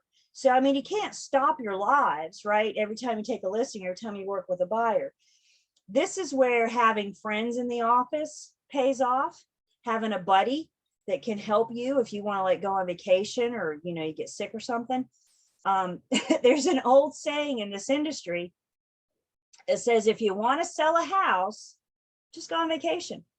And it's, oh, so very true. I mean, I can't tell you how many times you're pulling your suitcase out the closet and your phone starts blowing up. And at some point you're going to go, just want to go to the beach. And I think we should take vacations. I mean, by golly, if the president of the United States of America can take a vacation, then you and I can too, right? So I think we should take vacations. I think we should have a life outside of real estate. But if you need to take your vacation, if you're not available, you got to have somebody help you. Because I've yet to meet a buyer that's going to put house hunting on hold for that week that you're at the beach. I've met to meet a seller that'll take their home off the market for those 5 days that you're gone. Does that make sense? So while you may be gone, real estate is still going. Your transactions are still going. And this is where having a friend, somebody so we can have that effective communication, that prompt communication, especially when we're trying to form an offer, a contract, when we're looking for acceptance. I don't know about you guys, but I think I would have a really hard time sleeping tonight, knowing that my buyer lost out on their dream home because I didn't communicate promptly, because I didn't communicate effectively. I would have a very, very hard time with that. So we need to be available, especially when we're forming that contract, that communication of acceptance. Comments on this? Well, if you're not willing to communicate and do your job, why not do this in the first place? Thank you. Thank you. Again, some are better at it than others. I remember I told you guys last week, my husband and I were big baseball fans. And a couple of years ago, we were going down to Charlotte. We're going to go see a Charlotte Knights game. And we were going down for the weekend. And I had a listing, this little townhouse, and it started getting offers in. So I told my husband, I'm like, look, you're going to have to drive, to Charlotte. So he drove, and I spent the time in the car, wheeling and dealing and negotiating all these offers coming in, or, working the process. And as soon as we checked into the hotel, he was like, I'm hungry. You ready to go eat? And I'm like, baby, I need you to give me like 15 more minutes. The significant other of a real estate agent needs to understand that sometimes our drive to Charlotte, sometimes when we're in the hotel, we may need to check in on things. I mean, guys, there were a couple times during the game itself, I had to go find a quiet place to take a phone call.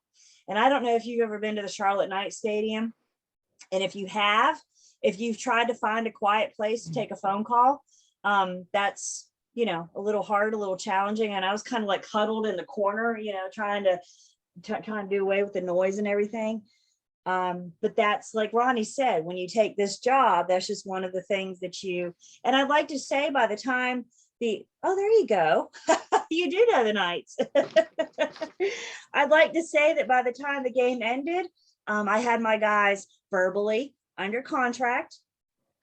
This was the sweet older couple I told you guys about that didn't do electronic means. So the next day we left Charlotte, and I went straight from Charlotte to their house so we could get that thing signed.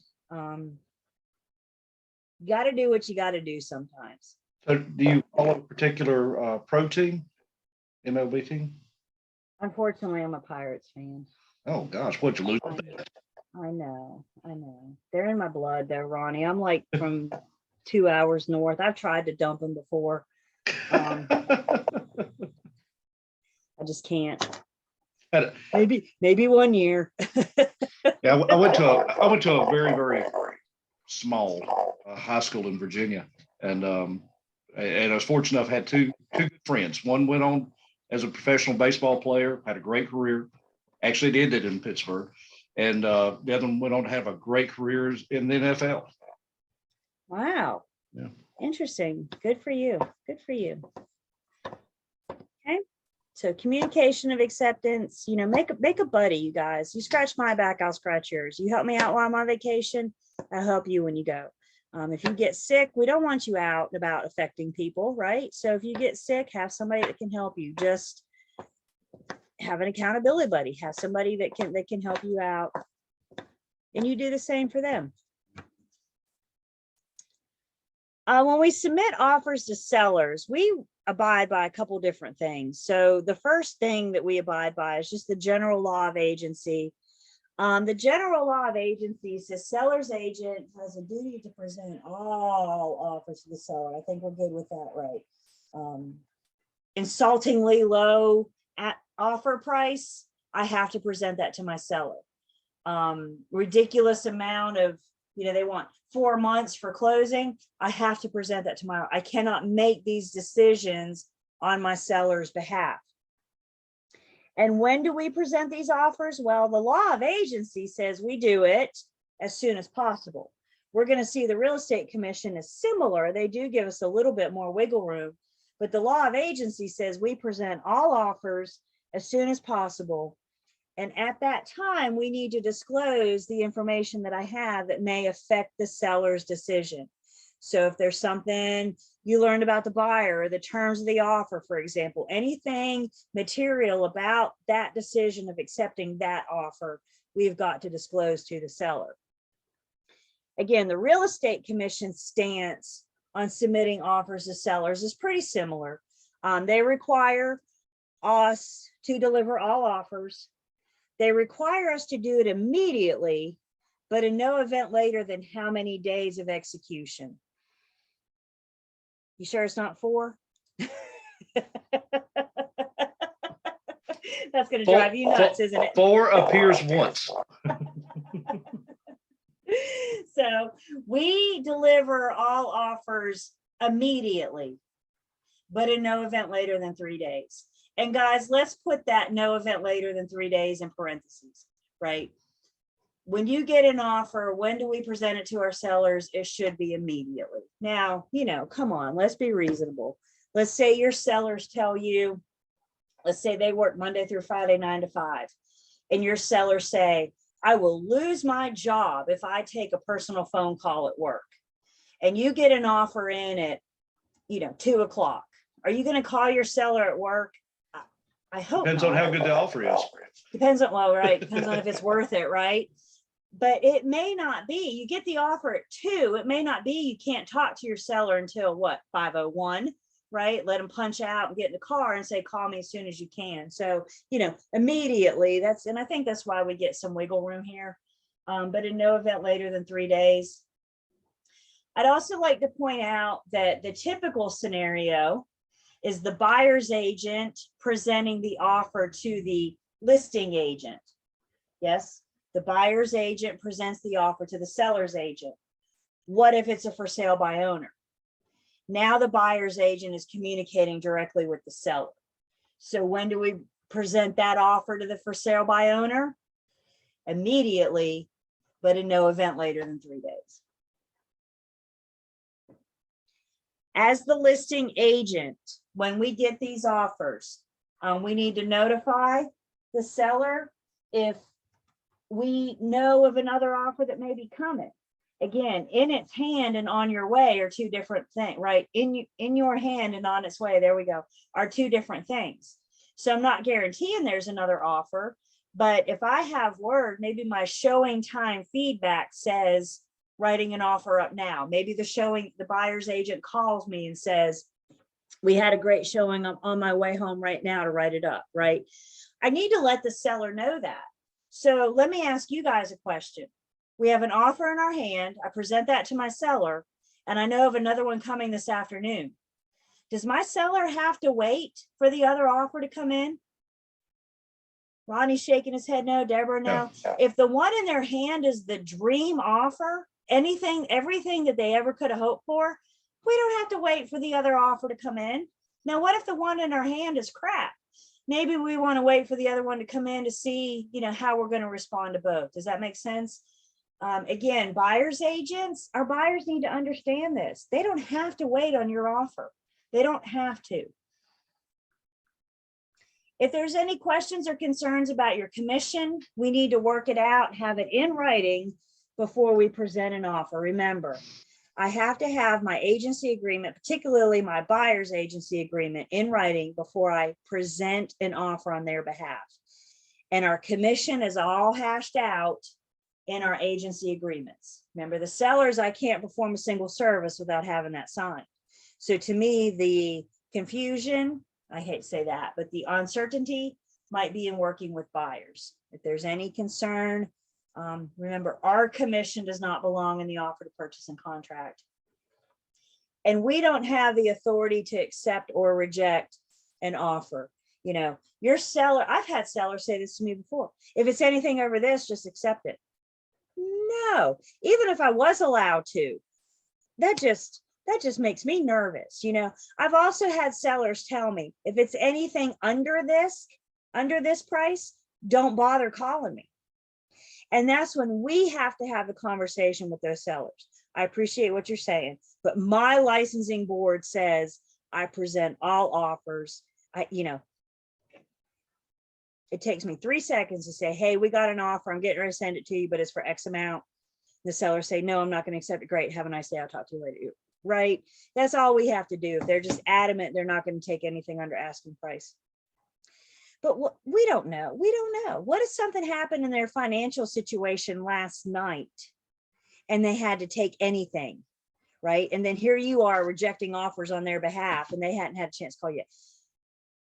Just present them all. Let them make the decision, case by case, offer by offer.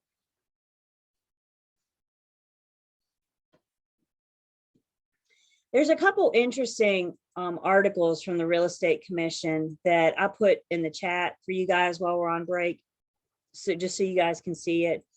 But I think this one is from November 2021.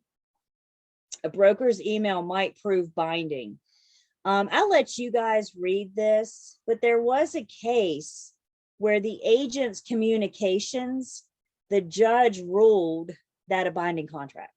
So what this article is just alerting to us to this, and that we may see this more in the future.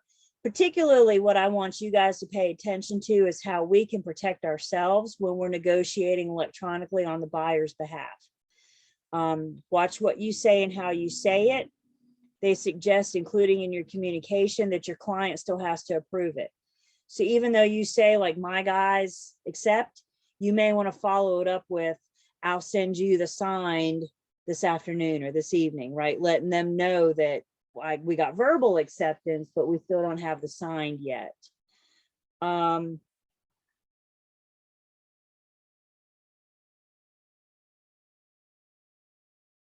Use non-binding language to protect yourself. Once the contract is signed and acceptance is communicated, don't assume, I hate that word, that subsequent negotiations are handled differently. So again, I'm just sending this to you guys. I'll put it in the chat on break. I'm just more of a kind of just a heads up, things for you to be cautious about as we're communicating on these things, and not old school and trying to communicate on the paper or negotiate on the paper itself. There's a big difference in doing it here than it is here. So just a couple things to alert you to. Did you say you've already put it in the chat? I will on break. Oh, you will. Okay. Because I didn't see it. Yep, I will on break. The other one I'm going to put in the chat. Have you guys heard of an escalation clause? Yes. You guys heard of these? This is, again, is a sign of the times. I imagine they go away if they won't.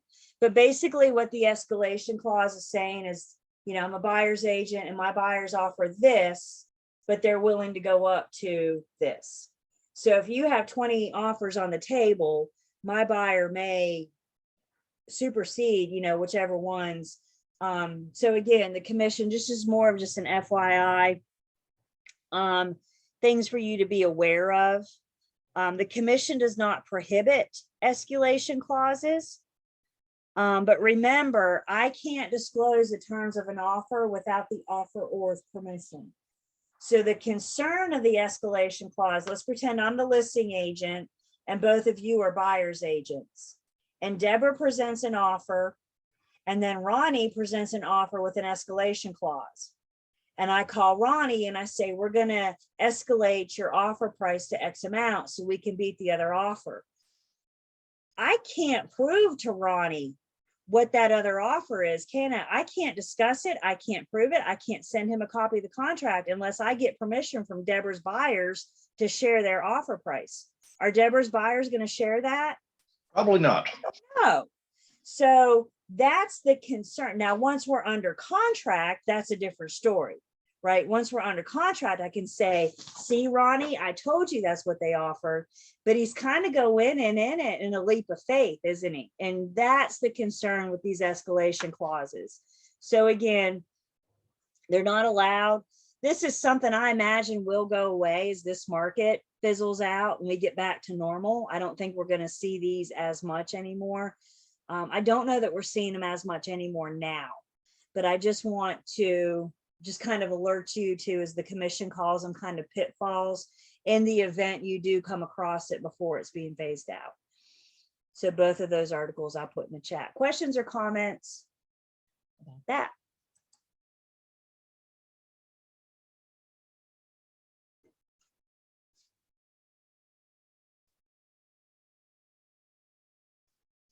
Okay. Well, I think we are caught back up on break time. So let's go ahead and take our last break. It's 3:36. So let's go to 3:46 and then we've got about, nope, 37. And then we'll wrap it up for the day.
All right. Did you guys see both of those in the chat, both those articles?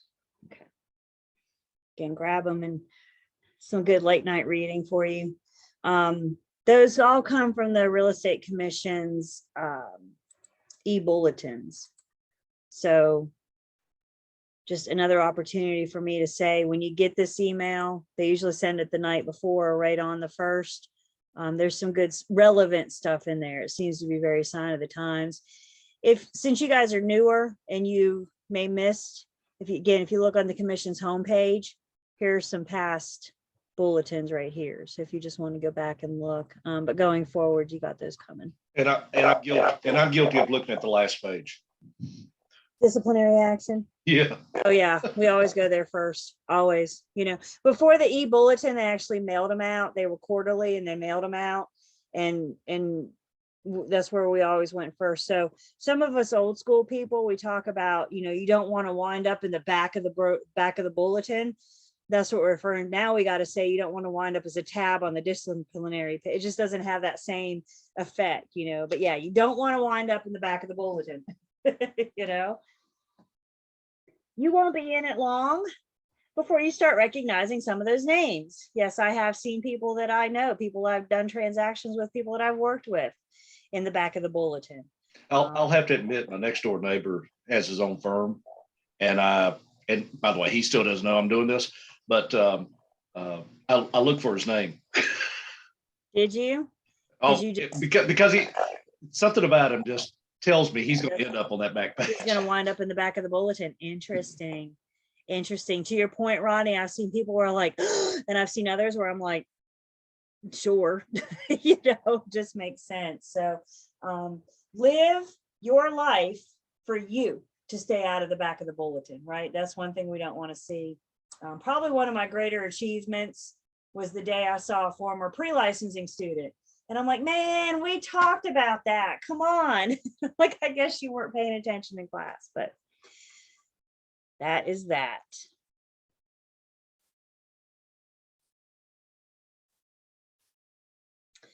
Okay, submitting offers to sellers. Again, the law of agency says as soon as possible. The Real Estate Commission says immediately, but no event later than 3 days. What do we hear from that? Get offers to sellers as soon as you can, right? I can't think of a time where we would be waiting 3 days. If your seller looks at you and says, I'm going to Europe for a week and I'll be out of touch, there's no way to get in touch with me whatsoever, then we need to see if they have a family member that they will leave a power of attorney with, somebody that they feel comfortable. If not, we may have to take their home off the market for a week, right? Because it's going to be really hard for us we just have to have a conversation with the sellers. Maybe the sellers want to keep it active and just tell you to deal with it, and all offers come in the day they come home, right? But if they say I'm going to be, I'm going on a cruise and I'm not getting the Wi-Fi packet and I'll be gone for 7 days, then we just have to have that conversation with them about how to proceed. If you're going on a cruise and you don't want to buy the Wi-Fi packet, then have a buddy in the office that can help you while you're gone.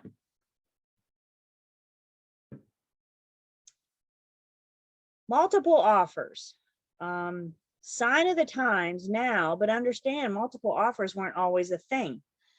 There was a time where multiple offers was more the extreme. It wasn't the norm at all. They just happened to gain in popularity in this crazy market.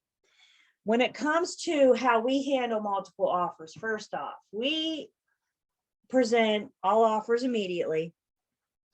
And when we have multiple offers, we present everything that we have in our hand in no particular order. I cannot favor one offer over another. I can't say, now this is the one with the highest price and the second and the third, and this is the lowest, right? I can't say, here's an offer from another agent in my firm, or better yet, here's an offer from my buyer. Let's look at this first, and then we'll look at the other ones. You guys with me? We need to present them all in no particular order. One thing that has come from this market, and in practice thing that I've heard a lot of agents do and that I really like, we're still presenting the offer. We have a duty to email that offer. Yes. But instead of letting the sellers, I mean, guys, our offer to purchase and contract is now 16 pages. If they get 20 offers times 16 pages, that's 320 pieces of paper. Let's not send all of them and say, there you go, let me know which one you want to. I still need to help my seller sort through all those 20 offers, right? And one thing I've seen agents do that I really like is, in addition to sending the offers, they're creating like an Excel worksheet, and they can actually lay out the terms: offer number 1, offer number 2, offer number 3. And you're doing like purchase price, due diligence, earnest money, dates, you know, seller pay close, things of importance. And understand, we still have to send the offers to the sellers. But now we have an Excel sheet that just kind of pulls out the more important terms, lets the seller focus on that. I think that does help the seller hone in a little bit. But again, I'm presenting everything I have in my hand at the same time in no particular order. I'm not favoring one offer or the other. And remember, listing agents, seller's agent, we owe our customers honesty, fairness, and the disclosure material facts. So I can't share my seller's favorable terms with one offeror and not share it to the other. I need to treat everybody the same, right? So if my seller is willing to find, I don't know, a particular closing date is more appealing to them, then I need to say, this is when my sellers want to close. Understand, right now, today, the sellers are in the driver's seats. So if the sellers want to close in October, buyers are probably willing to work with them in that. That pendulum swings back and you're going to have the buyers start driving again, and that's going to change. I saw a listing go in the other day. What was it, July 23rd, 22nd, something like that. And they said the agent only remark said seller doesn't want to close until October 1st. So what's a desirable term for the seller? A closing date of October 1st. I mean, it's July, you still got August and September, right? But so if I look this afternoon, it'll probably be under contract. Although I don't know the terms of the contract, I do know that they'll probably get the date that they want, particularly in this market. This little cute little house you're looking at is a listing I got. I had to write this down in May of 2017. And May of 2017 was the start of this crazy multiple offer world that we're in today. Like, we had just started hearing about multiple offers. This was my first multiple offer situation. I told my sellers that it would go fast. I didn't think it would sit on the market long. Cute little house, good place in Greensboro. The only thing wrong with this home, it's a 3-bed, 1-bath. We know in this day and age, everybody wants their own bathrooms, right? So I said, if anything slows us down, it's going to be that 1-bath. My guys had previously looked into having a 2nd bath installed, but they said it just wasn't worth the cost. So we shared that, you know, have your own contractor come in, of course, but yes, they looked into having a 2nd bathroom installed. So I told them to hang on, you know, we're going to get some interest. I've advertised this thing. We ended up with like 16 showings in like 2.5 days, something like that. I was texting my sellers because my sellers didn't want showing time to communicate with them. So I was texting them. We got a showing appointment for today at 2, another one tomorrow at 9, right? I just kept texting and kept texting. And finally she said, Julie, we're going to take our dog and we're going to go to a hotel. You can have our house to sell it. I had that many showings, I kicked them out of their house. They went and got a hotel for the night. So the neighbors said it was comical because they were a corner lot. So they had cars like lined up and agents like lined down the driveway. The neighbors got a real good kick out of it. In the end, we only got 6 or 7 offers. I imagine the other 9 didn't come in because of the 1 bathroom. You know, that's what a lot of the feedback that I got was. Those 6 or 7 offers were all perfect. In a non-multiple offer scenario, they would have accepted any one of them. There was nothing really to counter. For my sellers, it pretty much came down to, we'll take that one, because they were all perfect. That was 2017, y'all. That was the very start of this crazy multiple offer world that we're in here in 2022. So again, we're going to get back to a time. I fear for agents that have gotten their license in the last 2 years, let's say, because you don't know how to sell a house. Because all you've had to do in the last 2 years is put a for sale sign in the front yard and the dang thing sold itself. Now we're coming back to a time where we got to worry again about doing open houses and price drops, you know, things like that. So we're getting back more into this normal, which is the market you guys are coming in, the tail end of the crazy. The next market is going to have some kind of crazy to it. I promise you. I don't know what that crazy is, but we got to adapt with each market. Ronnie, were you going to say or ask? Or? Yeah, I forgot now. Okay. I got nothing. Okay. So we present him immediately. I had a post licensing student once. He was a provisional broker, obviously he's post licensing, and he had a listing with multiple offers, and one of them was his buyer. So here he is, a provisional broker handling multiple offers on behalf of his seller, and his buyer wants, and I said, how did you handle that? And he said he had his broker in charge present the offers. So it took him out of it. So he couldn't be accused of saying, this one's a little bit better, go for this one. You guys know what I'm saying? I thought that was a great way for him to handle it. So yes, your broker in charge has a duty to the seller and to that buyer as well. I mean, it's the firm that represents him, but at least it took any chance for personal that he may have out of it. He let the bit, and he said, my buyers didn't get it. And he said, honestly, that's, you know, nobody else could ever come back and question that. You know, I hated that my buyers lost that property, but at least he didn't have to possibly deal with that. The mere fact that we have multiple offers is not a material fact. Multiple offers is not a material fact. When it comes to whether or not we disclose multiple offers, that's a decision for my seller to make. Whether or not we tell others we have multiple offers. And I think, again, just a conversation we need to have with our seller. Some buyers, when they find out there are multiple offers on the table, some buyers will up their game. They'll see that as an opportunity. We're not going to worry about countering and negotiating, are we? Some buyers will up their game and present their best and final offer. Other buyers, when they find out there's multiple offers, will run away. So the sellers need to decide if they want, you know, the buyers to come together, if we want to tell them there are multiple offers, I should say, or if we just want to. Remember, I can't lie. So let's say your sellers do not want you to disclose that there are multiple offers. There's no rule that says another agent can't ask. So your sellers say you don't want to disclose, another agent calls you and says, do you have multiple offers? Your honest answer very well may be, my seller doesn't want to disclose them. Remember, it's their decision and you can't lie. You can't say nuh-uh when you have multiple offers in your hand. So it might be that that's your, we cannot share the terms of an offer without the express permission of the offeror or the person making the offer. So I can't pit two parties together. I can't tell Ronnie that Deborah's buyer offered X amount. Are you willing to beat it? Right? I cannot share the terms of one offer without the permission of the offeror. And again, you guys, there's no rule that says that another agent can't call and ask, what's the highest offer you have in your hand right now? They can ask. There's no problem with asking. We need to be careful how we respond. They may be asking, hoping that you don't know this. They may be asking, hoping you'll just blurt a number out without thinking.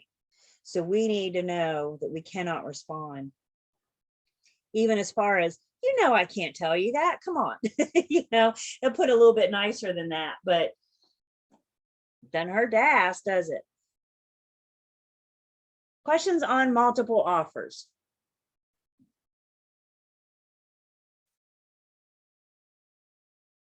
So with that, we're going to look at our last form.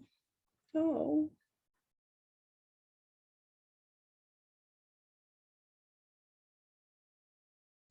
And this last form is called Response to Buyer's Offer.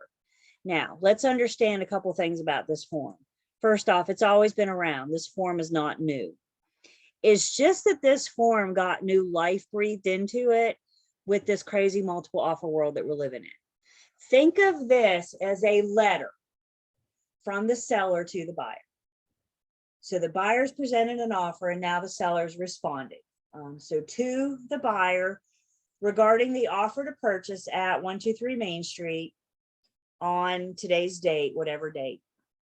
And then we have, this form gives us 3 choices. We'll go through all 3 of them, but the instructions on the form tell us to check only one box. So we have 3 options, knowing we can only check one. First option says, thank you for your offer to purchase. We cannot accept the offer as written and hereby reject it. However, while this is not a counter offer, we would favorably consider the following changes. And then there's an opportunity for the seller to basically put their cards on the table. The seller saying, we would consider this purchase price, this due diligence, this earnest money. I think this piece of it has been used long before the multiple offer situation in, for example, a lowball offer. So the offer comes in, it's insultingly low. Nobody wants to waste their time negotiating. So this is one way that we can respond to it. The seller saying, look, if you don't come up here, basically have a nice day. If the above changes are acceptable to you, please submit another offer with the noted changes. Please understand that until an offer has been accepted, we are free to consider and at may time accept any other offer to purchase presented that contain terms and conditions satisfactory to us in our sole discretion. The seller is free to accept any offer they want at any time, even when they're waiting on your buyers to think if they want to up their terms. The seller is free to accept any offer at any time. So the first option we have is, again, basically the seller's putting their cards on the table. Our second option is new within the last, let's see, this was last updated in 2019. So this is new within the multiple offer world and it's a result. So this second one is new, it's the newness. Thank you for your offer to purchase. Please be advised that we intend to consider all offers on the property received by, and here's our best and final call. So if we've called for best and final by tomorrow at 5 p.m., should you choose to submit another offer, we encourage you to submit your best offer as soon as possible and in no event later than the date and time set forth in the preceding sentence. If you neither submit another offer nor withdraw your current, we will consider your current offer along with any others.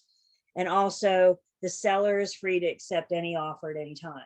So does the seller have to wait until the best and final deadline at 5 p.m. tomorrow? No, they don't have to, even though they're the ones that put that out there. They are free to accept any offer at any time. And then our third option here is the politest no I've ever seen in my entire life. Thank you for your offer.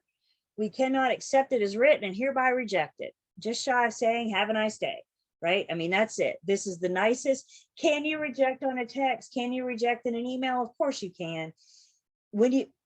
If you ever work with a seasoned agent, somebody that's been in the industry for 30, 40 years, this is how they were trained to use this form. So even if they're rejecting, they're still not sending you a text, they're sending you this form. So again, this form has always been around. This form is not new, but they did add this second provision here as a response to the multiple offer world that we're in. Only the seller signs this because this is them responding to the buyer's offer. But let's consider a multiple offer. I mean, I don't know. I still kind of feel bad about saying this, but let's consider a multiple offer situation where you got 10 offers in and none of them are good. That would make me question a lot. You know, why do I have 10 offers, but none of them are good? But let's say, if I have 10 offers, I can't counter all 10, can I? Because you run the risk of all 10 buyers agreeing. So if you're going to counter, you can only counter one at a time. You guys with me so far? If you have 10 that aren't good, you may want to consider sending this one letter out to all 10, right? or you can pick the best one and try to counter it and keep the other 9 at bay until you, right? But you got to be really careful how you proceed with that. Yeah. But also if you have 10 and none of them's good, chances are your list price is off. So that's for me, that would throw a flag that would make me go back and revisit some things, right? Yeah. Because the people will tell you, the consumers will tell you if they're going to pay, you know, what they're willing to pay. So that's exactly what it would cause a flag to go up for me to go back and revisit. Now, you know, in this market, it doesn't matter. You're just kind of throwing spaghetti at the wall and seeing what's sticking. But we are coming back to absolutely. See if it sticks and gets appraised. And gets appraised. Nope, that's not my problem. I just need to know. I just need to know that it sticks. Questions on response to buyer's offer.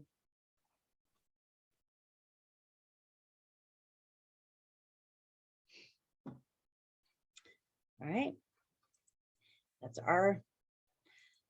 I'm almost certain, I'm like 99.9% sure that's our last form. So if I come up with something else for us to go over, I'll slip it in tomorrow. But I think that's got, at least everything's checked off my little checklist. So that tells me we're close to the end. We are getting there. All right, contract modifications and counter offers. Again, this is just kind of a nice little review, which I don't think is bad the week of the exam. So any change to an offer rejects the original offer and creates a counter offer. Remember, a counter offer is a rejection. It's a rejection with a but, right? I'm good with all the terms, but this, and this. So that's usually how a counter offer looks. It is a rejection though. And with any kind of rejection, there is no going back. So once you reject, once you counter, it is dead on the table. Okay, there is no going back. Some practical pointers in your book from the commission. Any change to an offer should be initialed and dated. I think as we have all agreed, technology has kind of changed that practice, but technology doesn't negate basic contract law. So even though we're not actually negotiating and making changes on the piece of paper itself, we should still have documentation, right? We should have text communications, email communications, and eventually, once we all come to terms, then we need to make sure we get a nice new version signed by all parties. Counter offers need to be communicated, the importance of communication. If you do go old school, or even in dot loop, and you make changes on the paper itself or within the electronic form, if you make enough changes, we are encouraged to draw up a new one once we come to terms, right? Once everybody comes to agreement on that purchase price, draw up a new one so we can see, everybody can see it, but keep the original, because that original shows that meeting of the minds. That original shows, Deborah, I'm not sure how, is it Sky Slope? Is that who you guys use? I don't know how Sky Slope used, but I know like dot loop, I can't delete anything in dot loop. And it was designed that way for a reason, right? Once you put it in there, it's in there and there is no taking it back. And it's designed that way to keep me honest. We can just mark it not applicable. Yep, exactly. We're not gonna make anything new to that. Exactly. And then you can archive it so it goes away, right? Yep. And that's what, when, not if, but when you load the wrong document into the wrong loop, then you just say, you know, oopsie, and archive it. So anybody that looks at that loop know that it's not applicable. It was a mistake. Yep. Can I go back for 1 second? I just thought of something. And by the way, for your knowledge, Tate is also moving over to Sky Slope. You guys are doing Sky Slope too? Good, Yep. good. Let me say one more thing about multiple offers. If you get, how many offers do you want to get on your listing?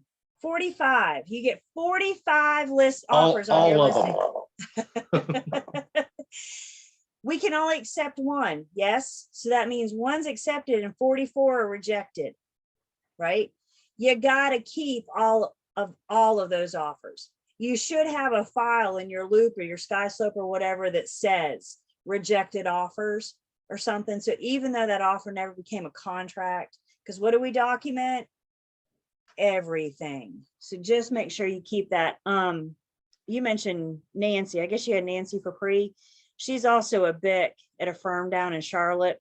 Yeah. And she came across this with some of her seasoned agents.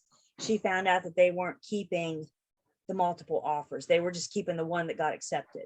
She said, no. So it's a good opportunity for training, right? Make sure that we all understand that. Nancy's got some damn stories now. Anything that Doesn't she though? I think of over those years, she's seen it. She sure has, but there's still more to be seen. That's the fun thing about this industry. If for some reason negotiations start back up, what would cause round 2 in negotiations? Repairs, anything in lieu of repairs, reduced purchase price, seller pay closing costs, right? If we have to renegotiate anything, it still has to be in writing. And that final change, that final amendment, if you will be kept in writing. If the seller is asking the buyer to consider terms, make certain that they know it's not a counteroffer. There's a difference in saying I'm good with all the terms, but this and this, versus saying, would the buyers consider closing on October 1st, right? I'm not countering, I'm just asking a question. So there's a difference, and we just need to be clear. This is not a counteroffer. My guys just want to know, would you be willing to consider October 1st? Based on that information may tell us how we want to respond, but we're not countering. Again, response to buyer's offer is a good form to use for that, because it tells us it's not a counter offer. And then the last practical pointer here, when in doubt, CYA, call your attorney, or better yet, what I mean by that is have your clients call their attorney, have your buyers or sellers call their attorney. Remember, we cannot offer legal advice.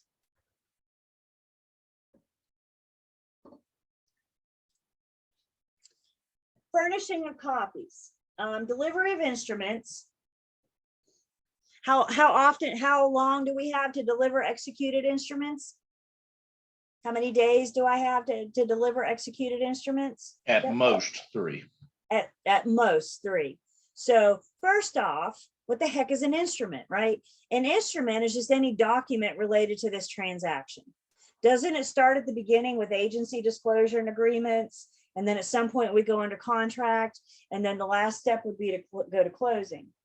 And there are some agents out there that think they can, at closing, they're just going to deliver everything to their sellers. Oh, here's one nice, neat little package with everything we've done this entire transaction. Real Estate Commission says we have to deliver within 3 days of execution.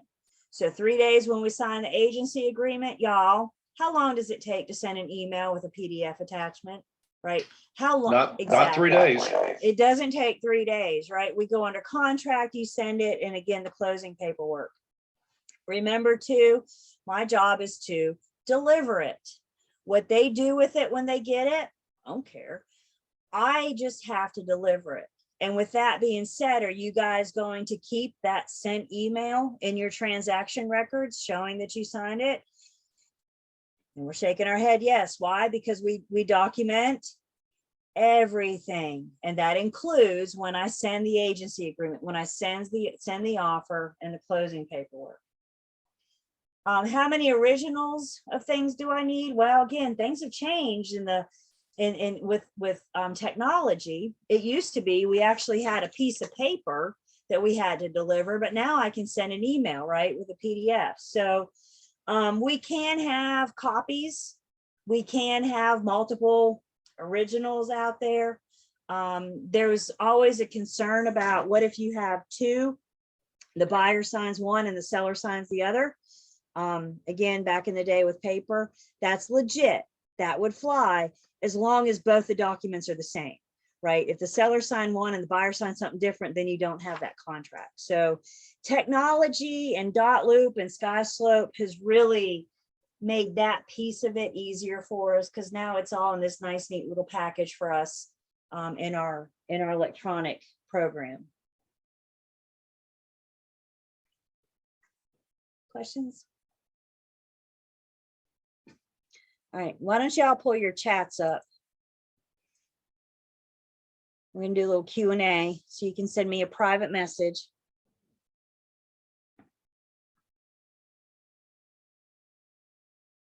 You guys ready? Tell me in a private chat, A, B, C, or D.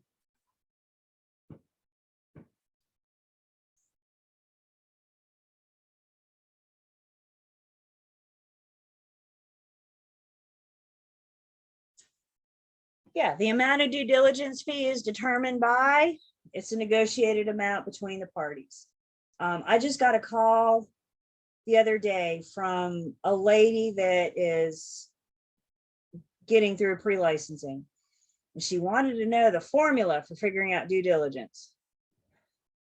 I said, what? The formula, how do we? All right, let's go back to the beginning. There is no formula. There is no percentage of purchase price. It is whatever the buyer is willing to offer and the seller is willing to accept. Here's another one.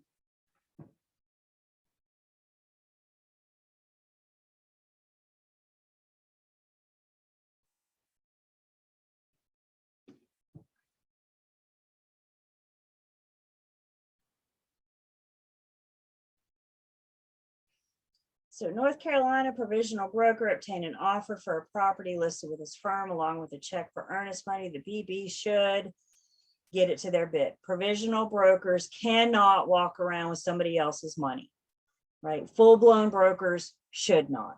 Why? Because when somebody else's money is in your possession, it is your responsibility. So once again, my suggestion to you, even after you guys drop this provisional status, my suggestion to you is get it to where it needs to go.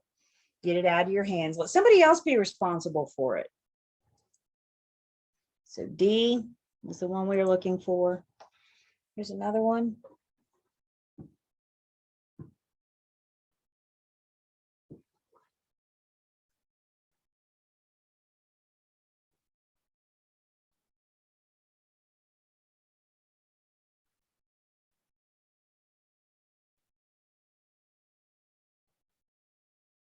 I think it's A.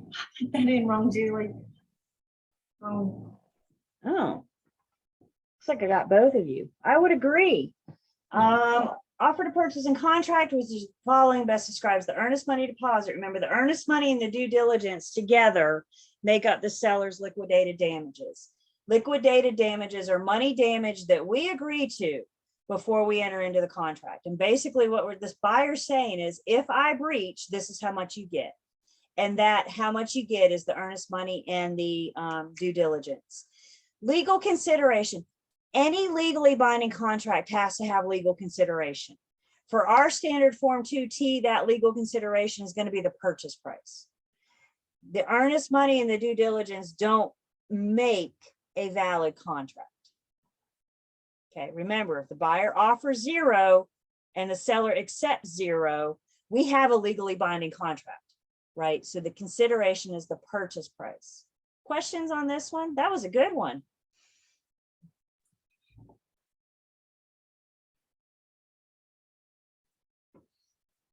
Here's another one.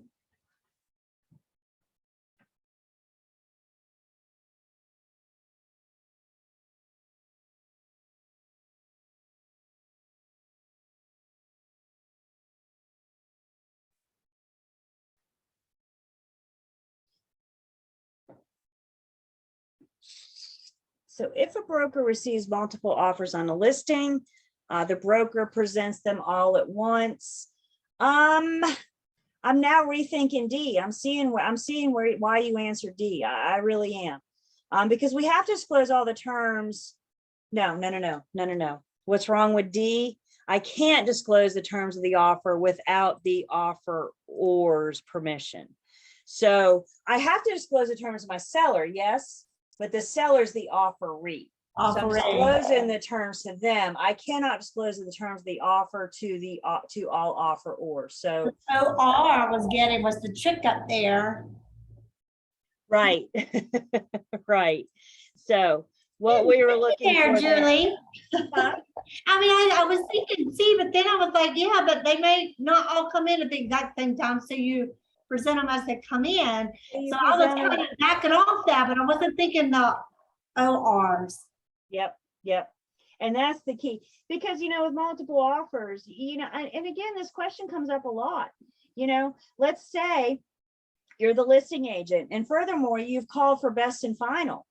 Some agents will say, well, I'm going to hold on to all the offers and present them all to my sellers at 5 p.m. tomorrow once I have everything, right? Others may say, I want to deliver them as they come in. What I say to you is that should be a conversation with your seller, right? We've called for best and final by 5 o'clock tomorrow. Do you want to start to see these as they come in, or do you want to wait until we have everything in our hand? I mean, what if the dream offer comes in tonight? The seller may want to see these as they come in. And when you got 40 some coming in 2 days, you got more in your hand to present,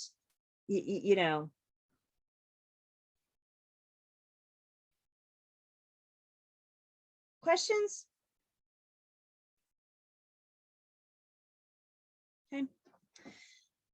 So I think what we're going to do, because I hate to start something new and then finish in like 7 minutes. So we're gonna, if you guys are good, we're gonna go a little early. I probably have about 45 more minutes of stuff to cover. That'll leave us at 30-45 minutes for a review on Wednesday, and then you'll have plenty of time for your 3 hours. So that's what Wednesday kind of looks at. We're going to finish up. The last 2 sections I have are these alternative conveyance contracts. So we're going to talk about installment land contracts, option contracts, preemptive rights. You may remember hearing about these. So we're going to go through those. And then we're going to do that last little section about your license status. So active versus inactive, current versus expired, that kind of thing. Yeah, I don't And know then how we'll it do is. the review, and then you'll be ready to test. Yeah. I don't know how it is south of here, but it's starting to storm up here, so it's a good time to get off. I was going to say, I've been watching this, my weather, and yeah, it's getting ready. Let's see, it's getting ready to hit Ronnie, and Deborah and I are not too far away. So yeah, so if you guys are good, you get 6 extra minutes today. There you go. Don't say I never gave you anything. We'll get it all finished up on Wednesday, and you guys will put this behind you. If you have any questions while you're studying or anything these next couple of days, please don't hesitate to reach out to me.